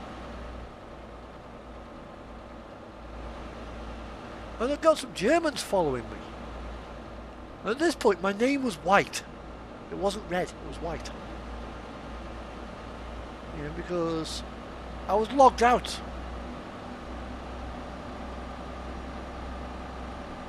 So, logged in, I can still keep my name white. But then obviously I kind of disappeared off the tablet, you know. And I had such a nice conversation with these guys. And they got the same mindset as me. That it's not so much about getting there as, you know, not so much about being there as getting there. Because when you're thundering down the CD road and you're fighting the physics, it's not enjoyable. It can't be enjoyable. Here I am, I've got my cruise control set at 60 k's. I'll put a mile of traffic behind me, I'll find that in a minute.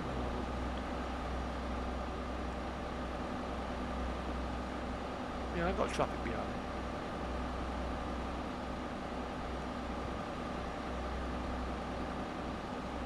And I'm just enjoying the scenery.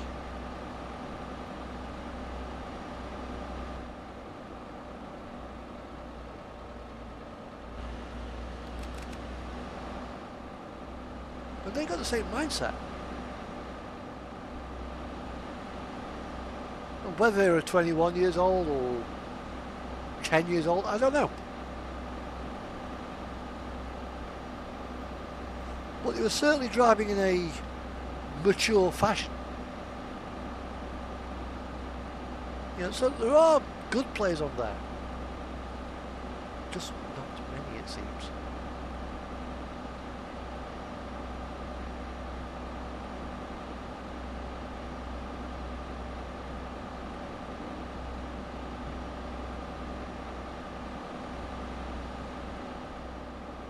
I'm driving this, so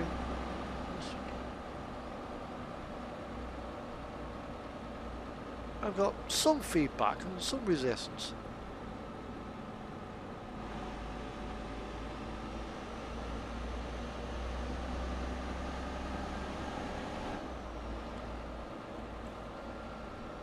But I can drive this with just one finger.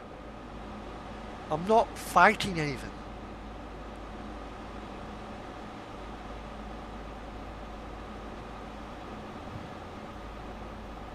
Yeah, I've had that done.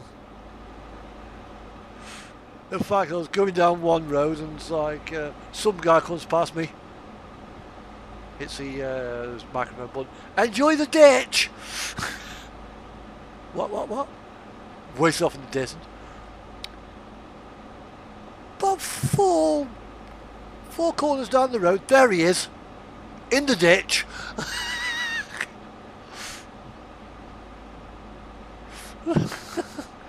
There's no need for it.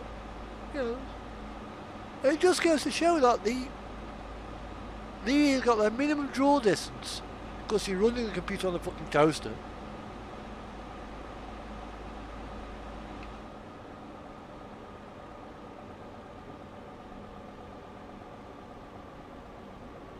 And then you get a situation like this where a guy's overtaking, so he'll put the foot down and prevent the overtaker from getting back in. Because the overtaker's running empty and driving an Iveco, and the overtakee, is driving a Skoda. It's like, I've been a Skoda, not been overtaken by an Iveco. Excuse me? Yeah. Doesn't matter if this guy's got a bloody 360 horsepower truck. If he's got the ability to overtake you and do it safely, let him fucking past.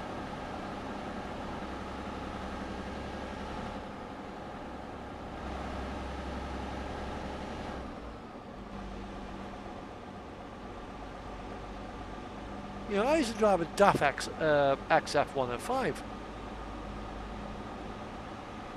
And there are people who's like, because they've got a Scania V8, they believe they're top dog and nobody should overtake.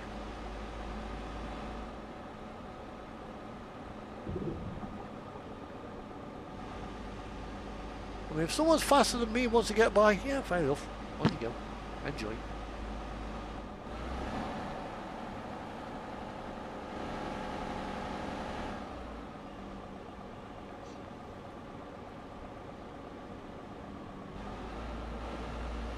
But you don't get that in ATS. You'll be coming down the road and he'll see you on the road. It's like, and you'll key up. Left side, coming by. And they'll let you know that they're about to overtake you. But they won't simply just ninja bounce you, they'll do it to give you plenty of time and be prepared.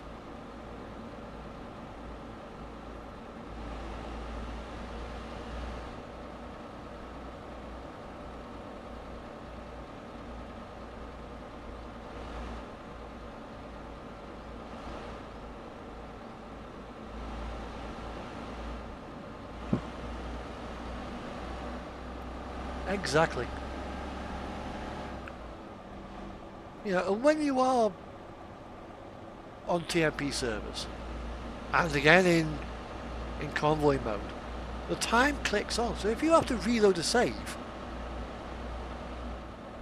because you've crashed, you don't get that time back from the last save point. It's gone. So the temptation is then to drive like a nutter to get back to where you were, and then you crash again. So now you've just lost half an hour's worth of time. But if I load this game this save, you know, my last save, I will get 15 minutes back of real time on the map.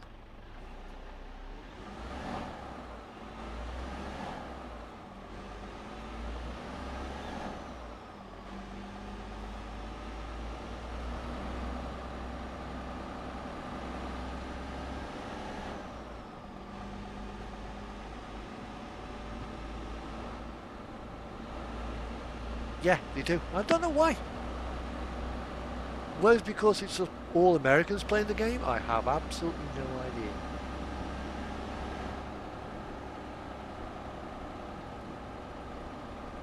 But when I did go through all the reports, I'm like, say a month, two months of reports working through. I'd have 1 or 2 ATS reports in there. It's all it was all Euro Truck. And that just shows the difference in the communities.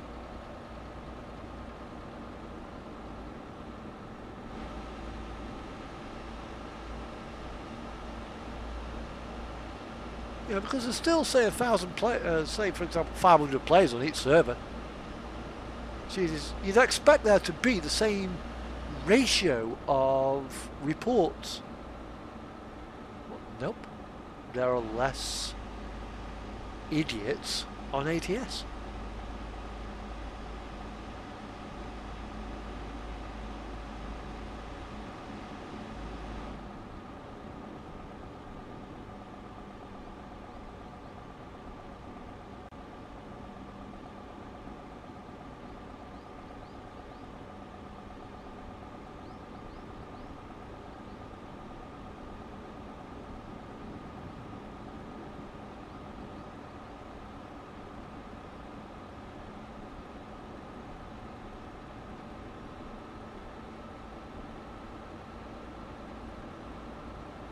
And that is what I don't,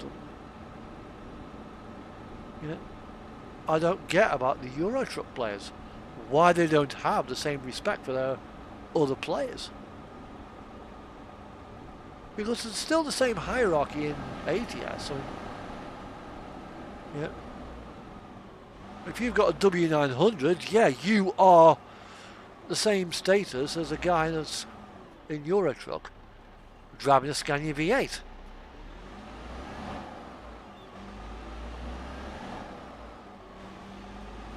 Yeah. If you've got a Peterbilt 579, you're sort of like the Iveco driver.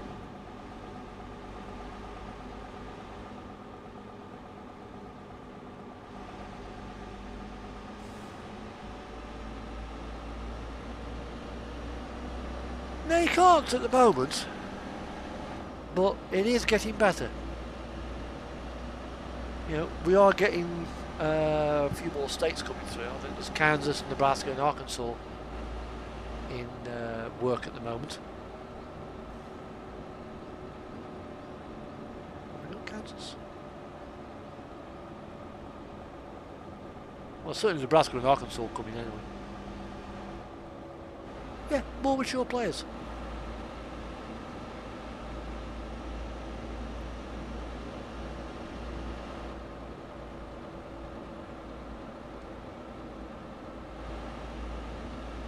And there's none of this sort of, yeah. Oh, you've got a W900, I'll let you through. Oh, but you've only got a fleet truck, like a Swift truck. You're not going to take it. Big deal.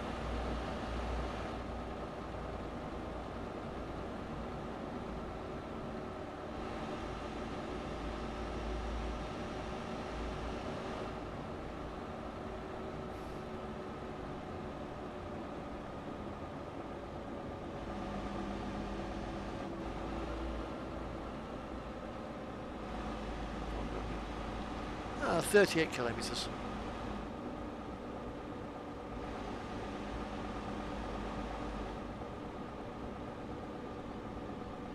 I mean, I would love an Australia truck simulator. That would be nice.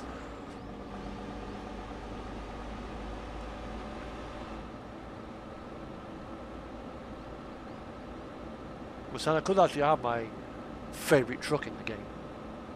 Officially. Not as a mod.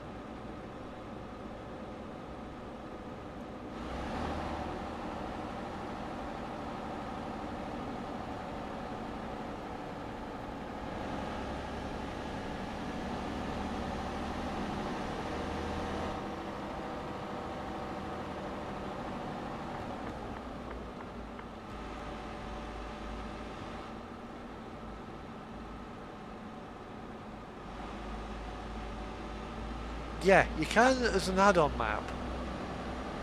I've got it. But I'd like a proper, full, all the country as a proper official game.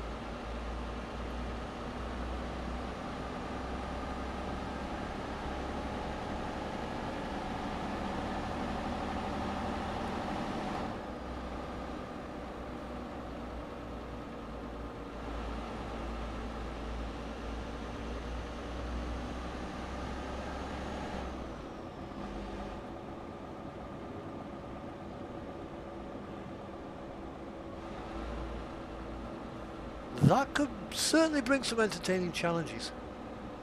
I mean, somebody did a Japan map.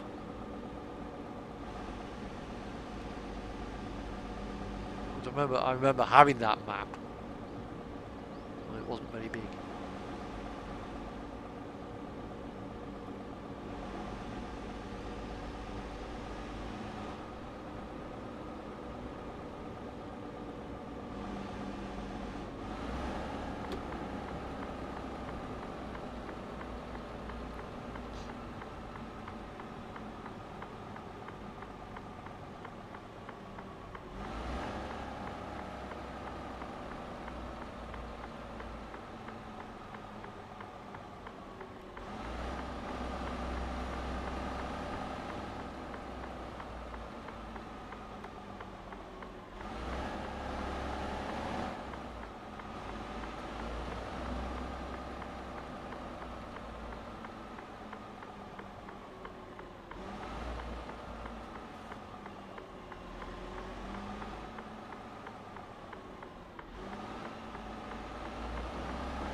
I mean, there was as well. I mean, to get a good map, there's like the Road to Asia combo and stuff like that I used to run.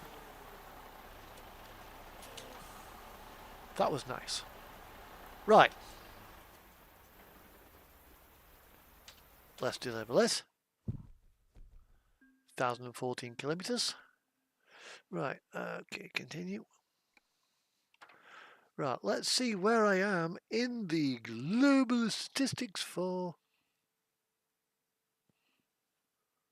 Bum, bum, bum, bum, bum, bum, bum, bum, bum, bum.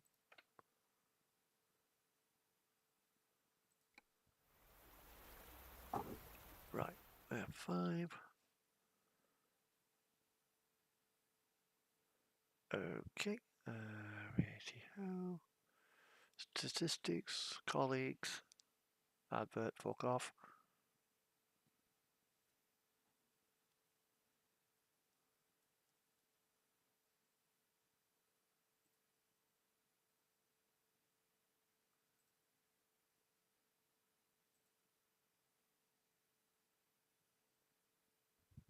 Good God, there's only 3 of us done miles in. Must be an ATS month tonight, I think.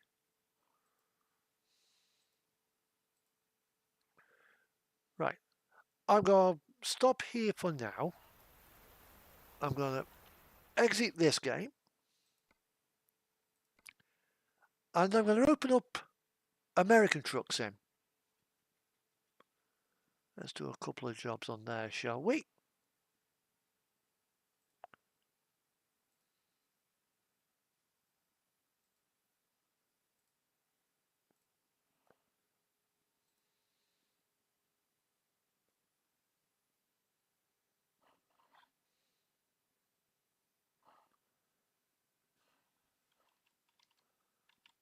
Well, for a VTC, that's piss poor. To be honest. Right, okay. I need to remove my Mercedes mod. I need to turn that one off. Let's go to there.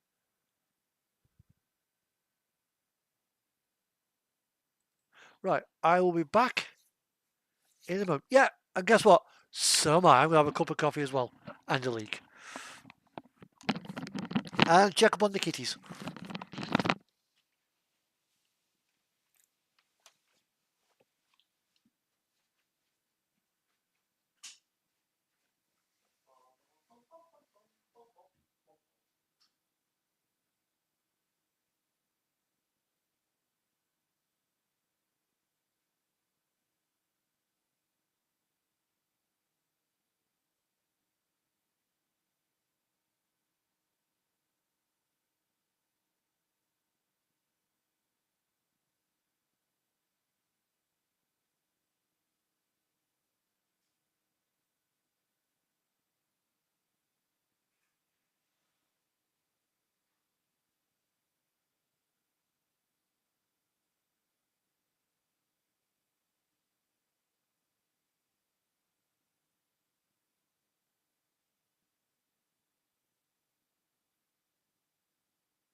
Right, that's better.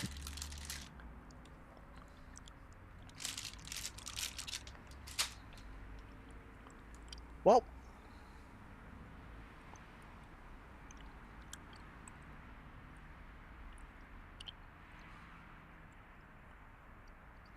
welcome to Alaska.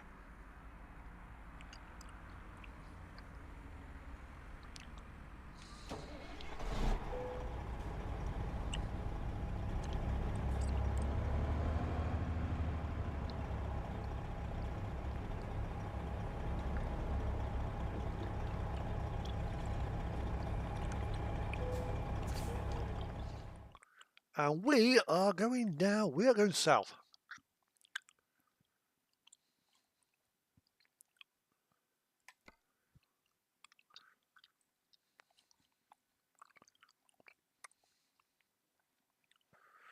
Right, let's see what else is available before I take that.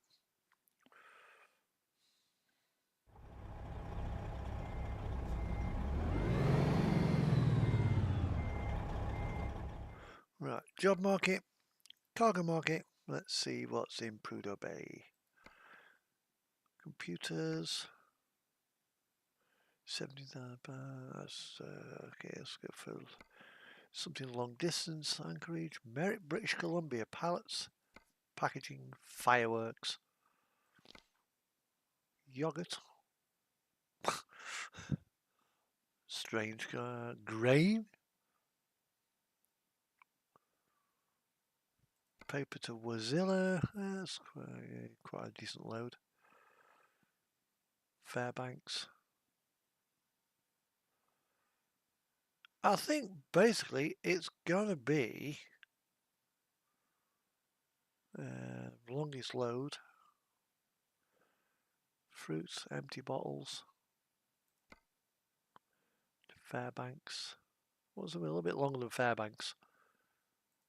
To Nana. Glen Allen. That's a nice little, what's it, to Alaska West.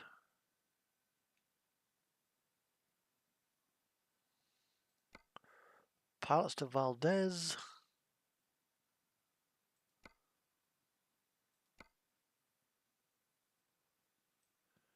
To Merritt, BC.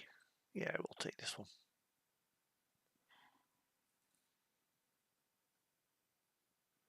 London to Katowice.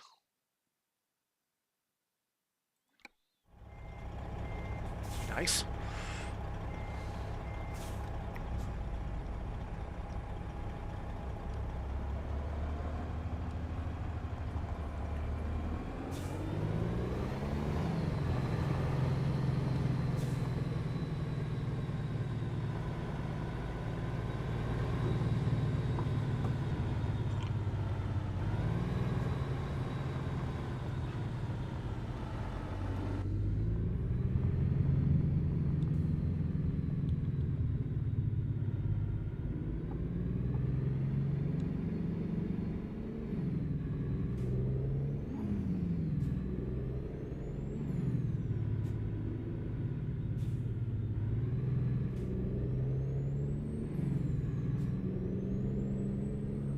I'm going to Canada. Got trundle down the Hall Road.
Yep.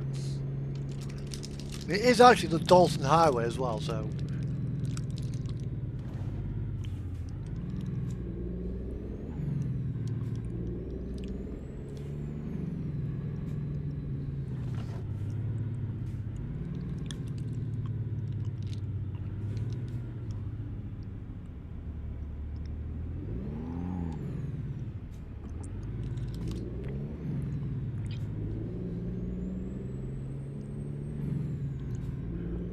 We're going to be going down to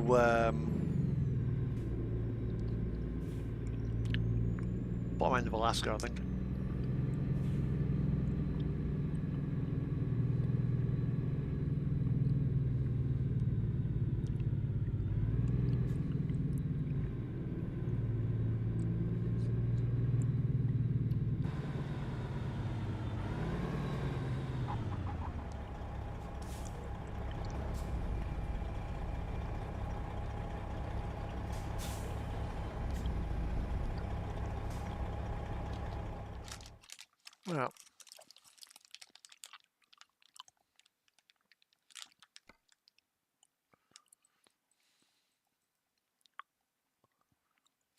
Well, it's here somewhere.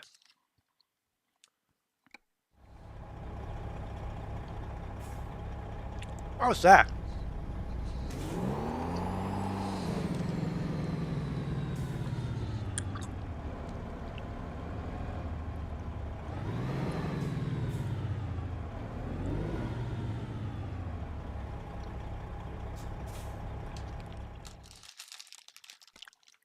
Where's this one? Was here? That'll do.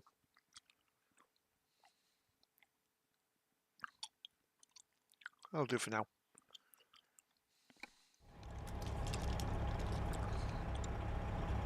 Now, where on earth do I park up?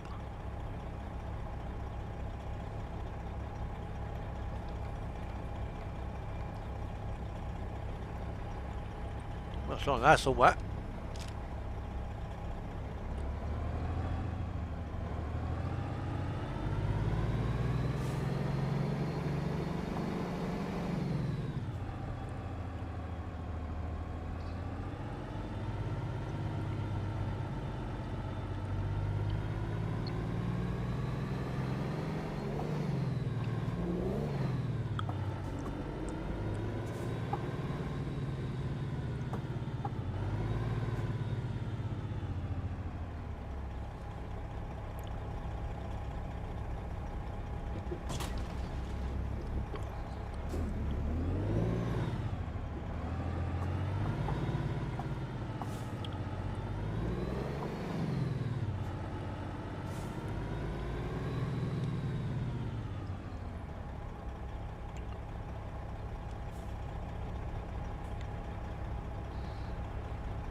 flat the sandbank.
Right, let's see how long it takes to load me, and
this has got to be entertaining. I can see it coming.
I think one part of getting out of it.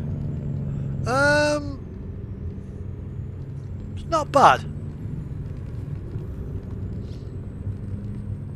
I've seen worse maps.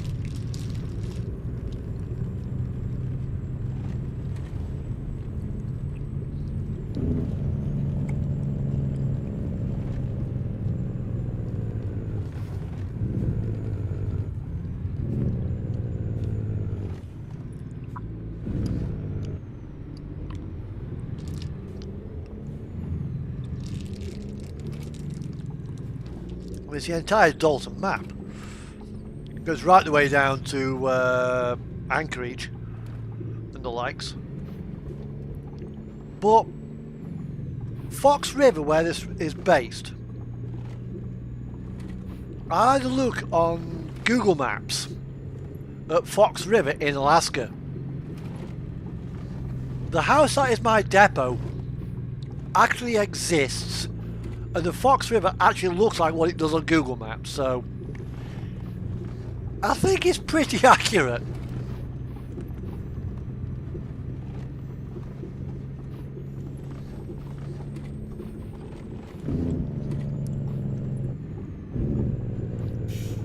No, it's better than coast to coast by a long shot.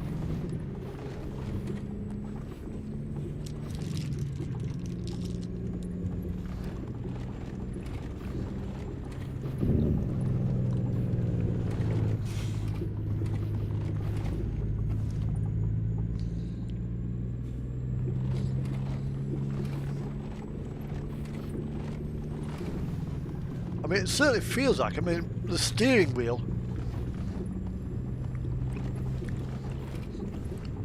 is kicking back.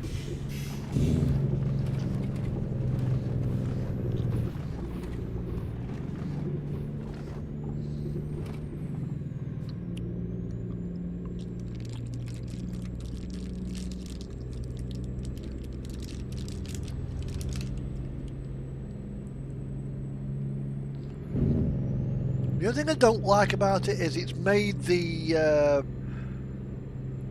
because it's obviously set in winter, it's made the rest of the map winter time, as in time zone. So it's like 6 o'clock in Texas, it's fucking dark.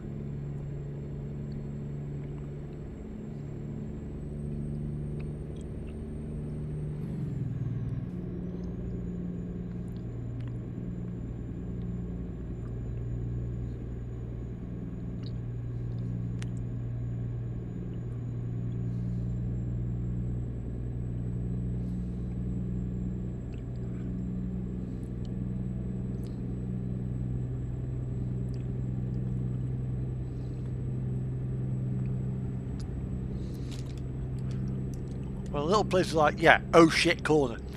I wonder what happened for that to get its name.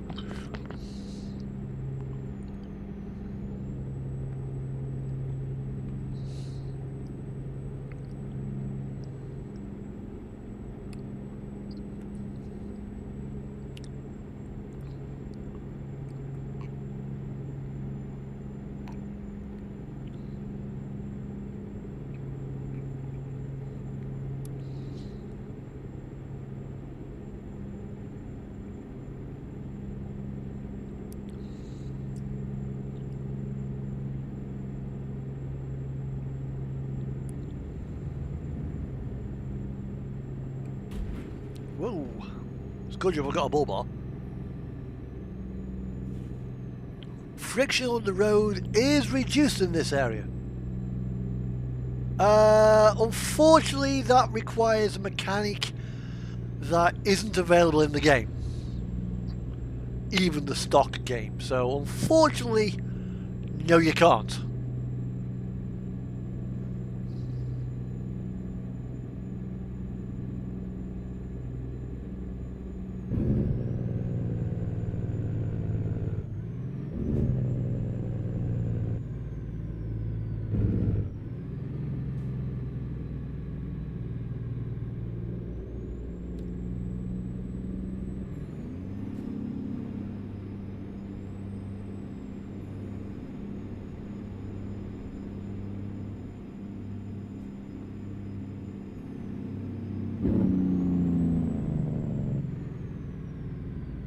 However, you do get this.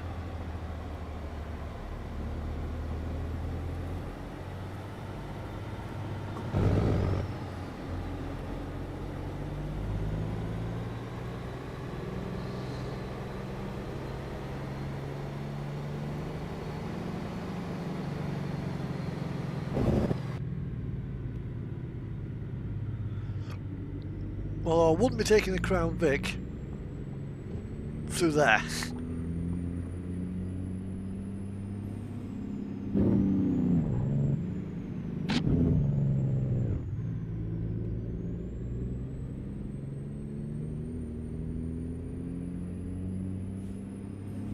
It probably would. But it would be like a complete recode of the game. I don't think the game would actually currently actually supports such physics.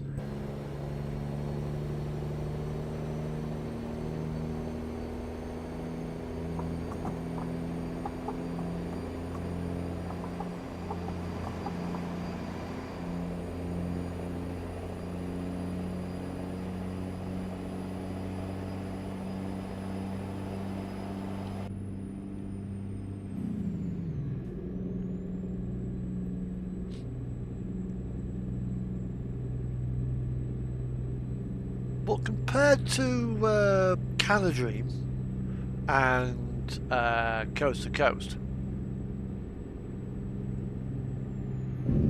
there's quite a bit of drawn distance on this map.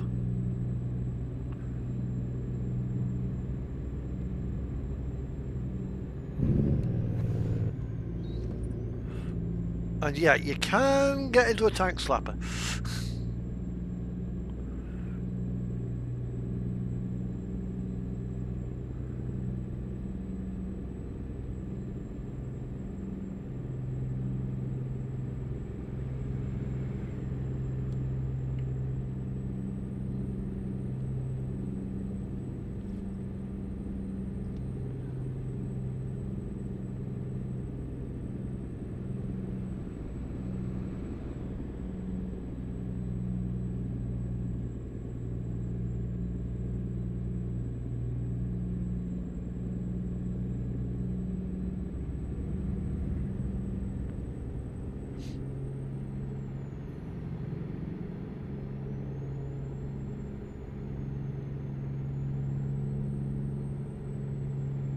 You know, the gravel roads are entertaining anyway.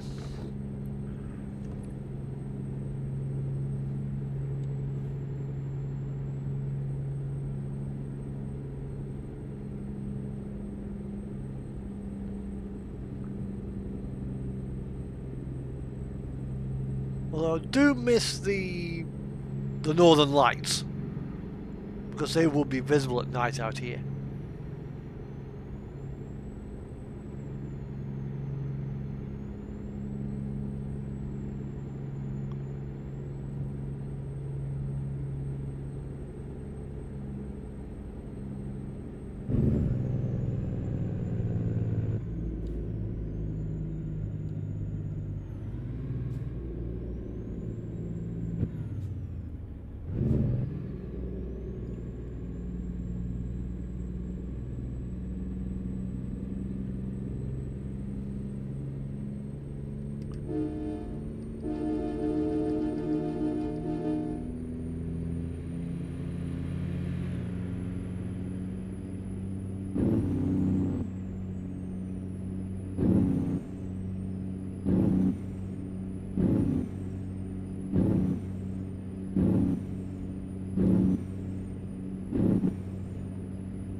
Yeah, it's certainly entertaining anyway.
Although, one thing about this particular part of the map, the amount of car traffic I think is a little bit unrealistic. Well, there's not many cars on the Dalton Highway. Police, yeah. But not many private cars, it's nearly all trucks. And maybe the odd tourist.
But it's actually a pleasant driving experience in this game.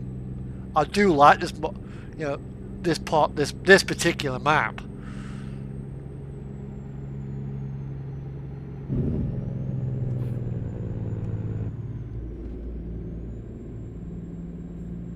And if you got a 6x2, whoa, baby! That's about the time I went to bed.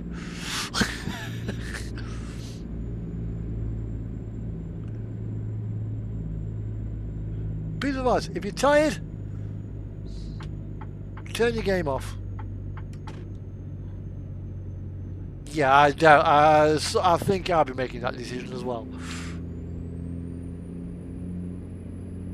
I mean, it's probably taking about another hour and a half to do this run.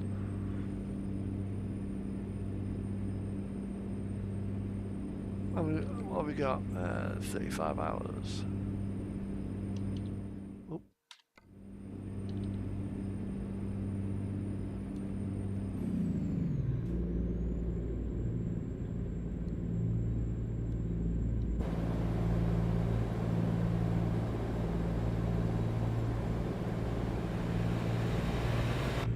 Because how much fuel have I got?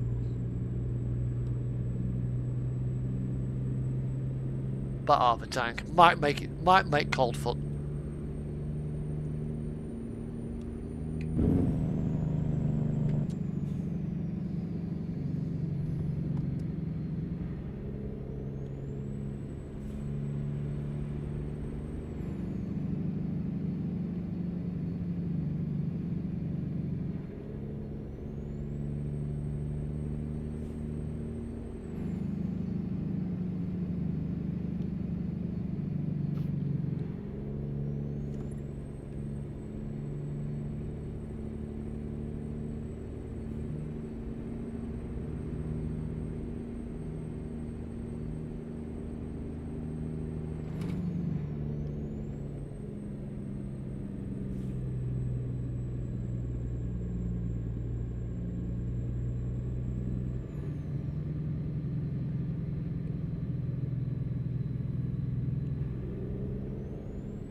Good God, 2 MPG! Fucking hellfire!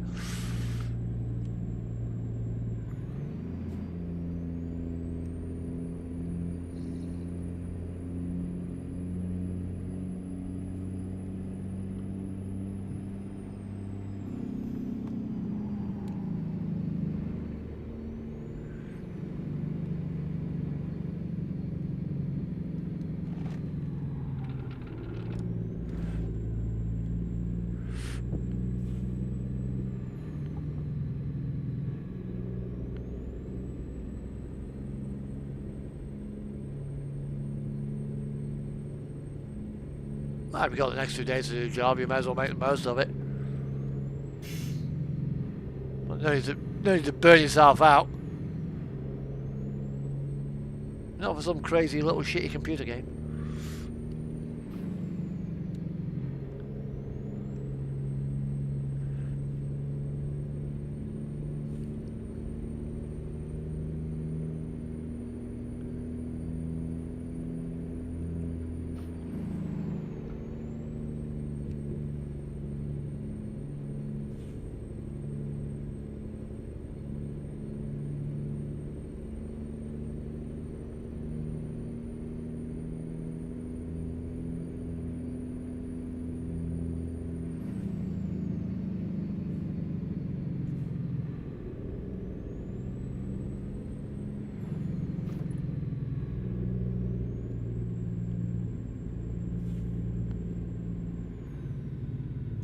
Yep, mind you, it is gravel, it is ice,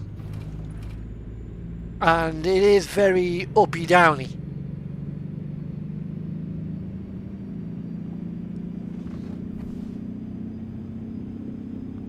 But for every up, there's also a down.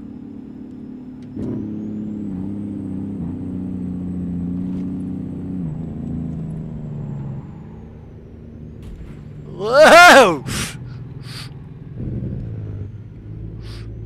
I think that's what you call a tank slapper.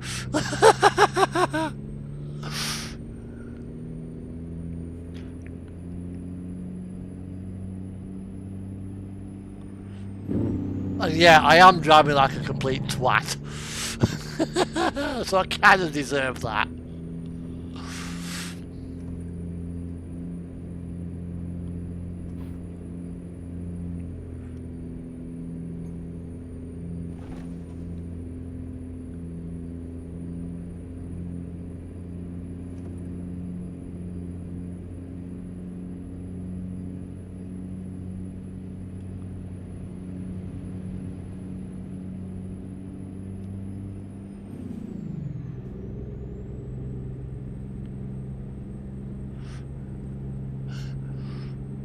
But again, you know, it boils down to the fact that I'm on single player on a game. Rule 1 applies on single player. Drive how the fuck you want.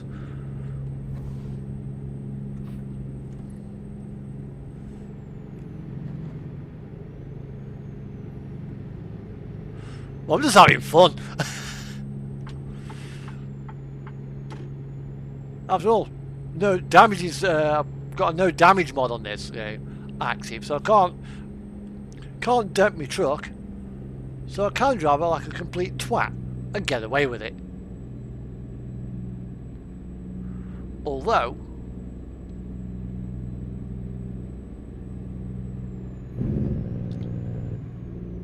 I'm going to need fuel.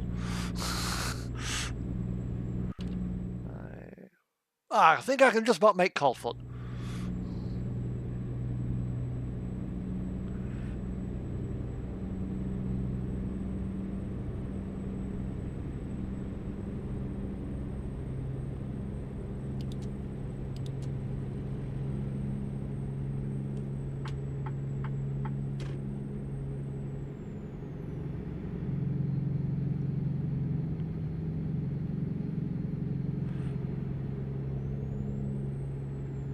You know, when the need, I've got the ability to do so, yeah, I'll fucking do it. In TMP, if I was driving in a multiplayer situation, I would not be driving like this. I'd be going a lot more careful with a lot more respect for the other road users. But it's single player.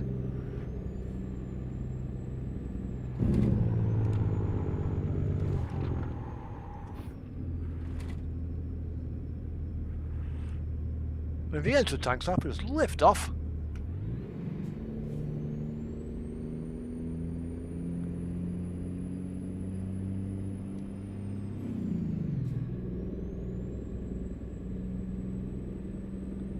Time are we on? 1812. Starting to get dark now.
Now, what kind of time have I got?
Right, let's.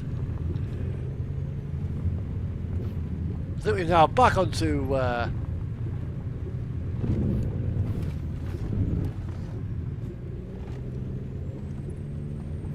the asphalt. It's now 4 o'clock in the morning. We got 22 hours to do this run, and we have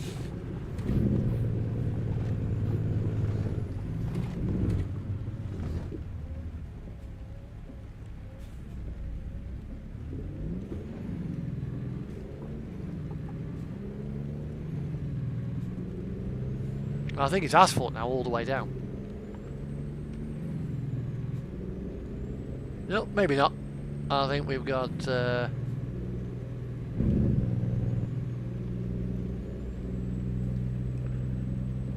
bit more ice road to go.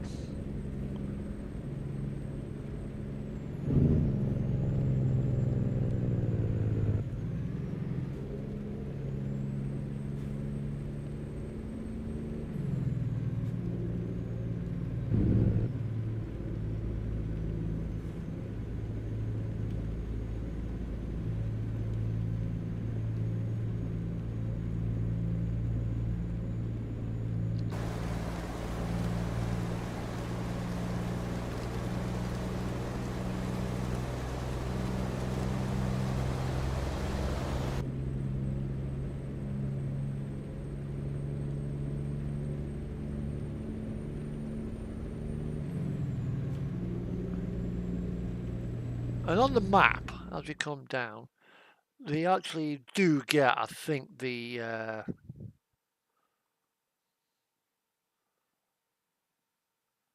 snowy stuff. It does end a bit further down the road. We actually get proper blacktop.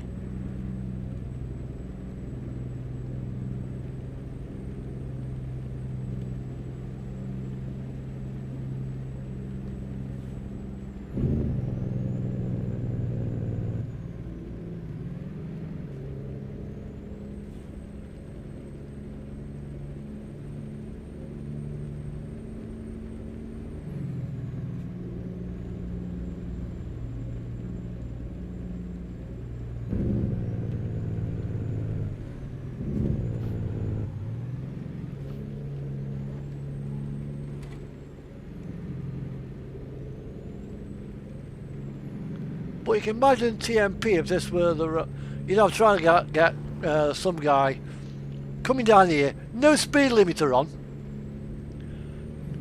on keyboard,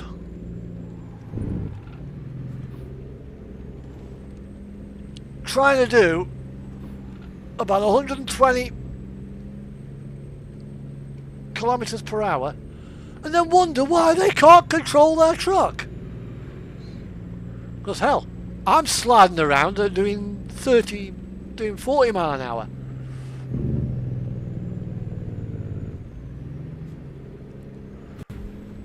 Driving like a complete cunt. I'm thoroughly enjoying it.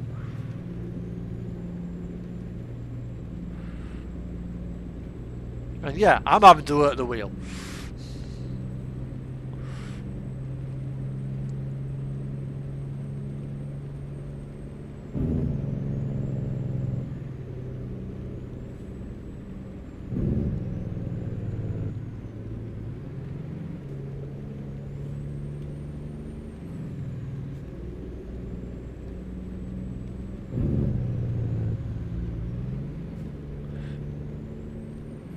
You know, keyboard, you probably... Yeah, I am. But I'm enjoying it.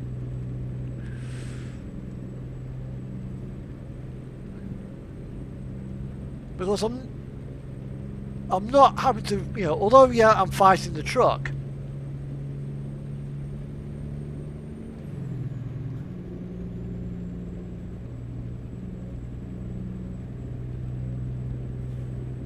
I'm doing it to let me hair down.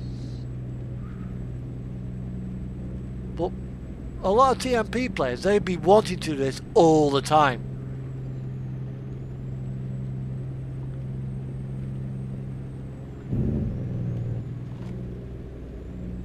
You know, I've come on this road specifically to have a bit of fun.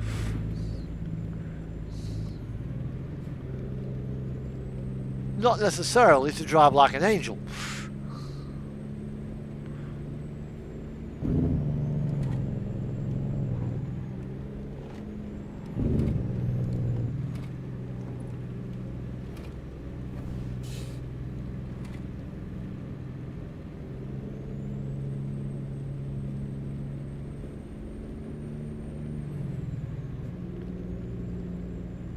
And yeah, they have actually got that part of physics pretty much bang on.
Exactly.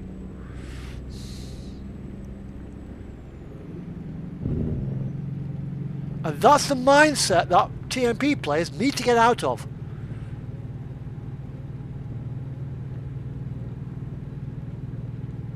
Yeah, single player rules.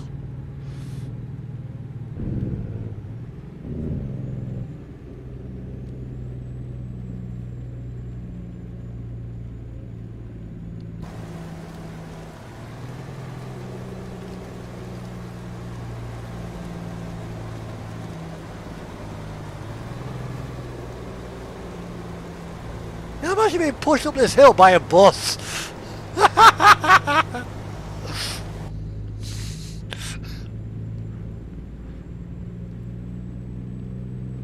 Thank you, tour bus. Thank you. The collision volume on your mirrors was most helpful.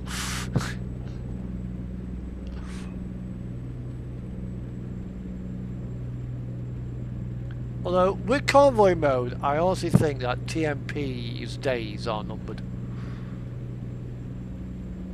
It'll be sad to see it go, because I have had some good time on there.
Ah, here we are. Oh shit corner.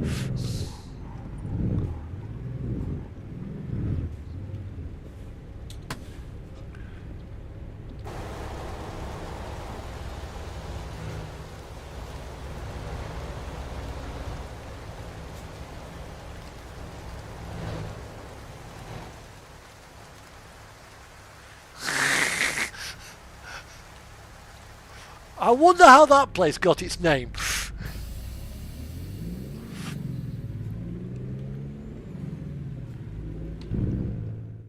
So we're about there.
Yeah, we're rolling again.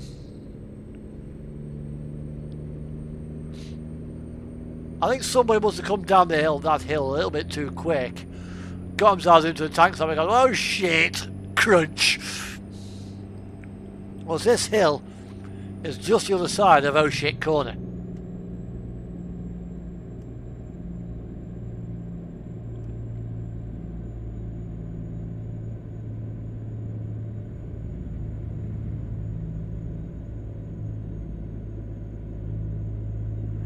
And it's a steep fucker.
Okay.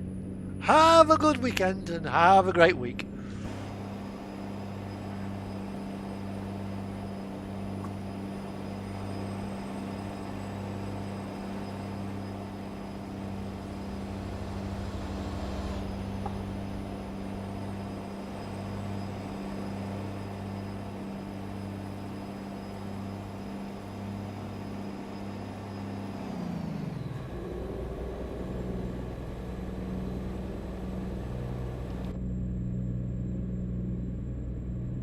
Oh my darling, oh my darling, oh my darling Clementine.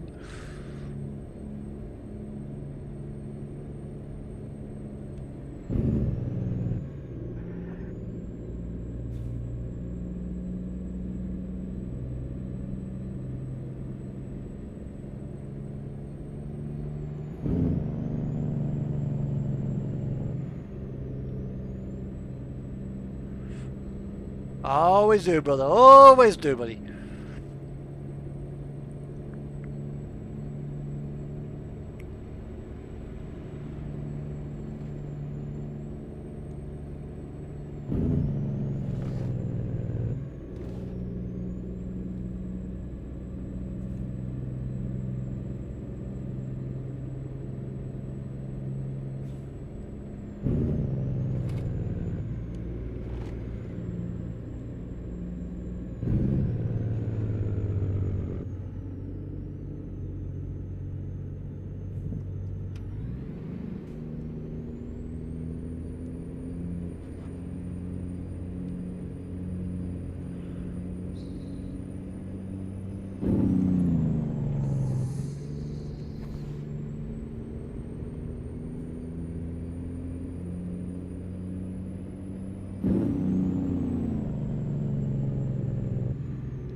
Well, I'll bag this load and that'll be it for the stream.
Whoa, that was close.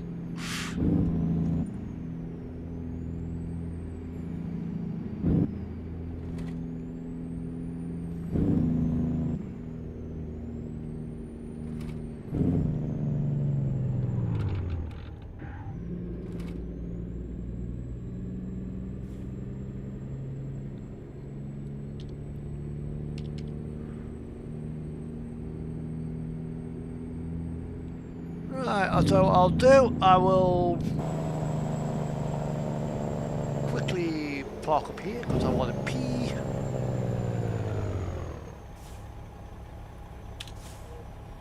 And I'll be back in a minute.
Well, at that, I think I can call it a night.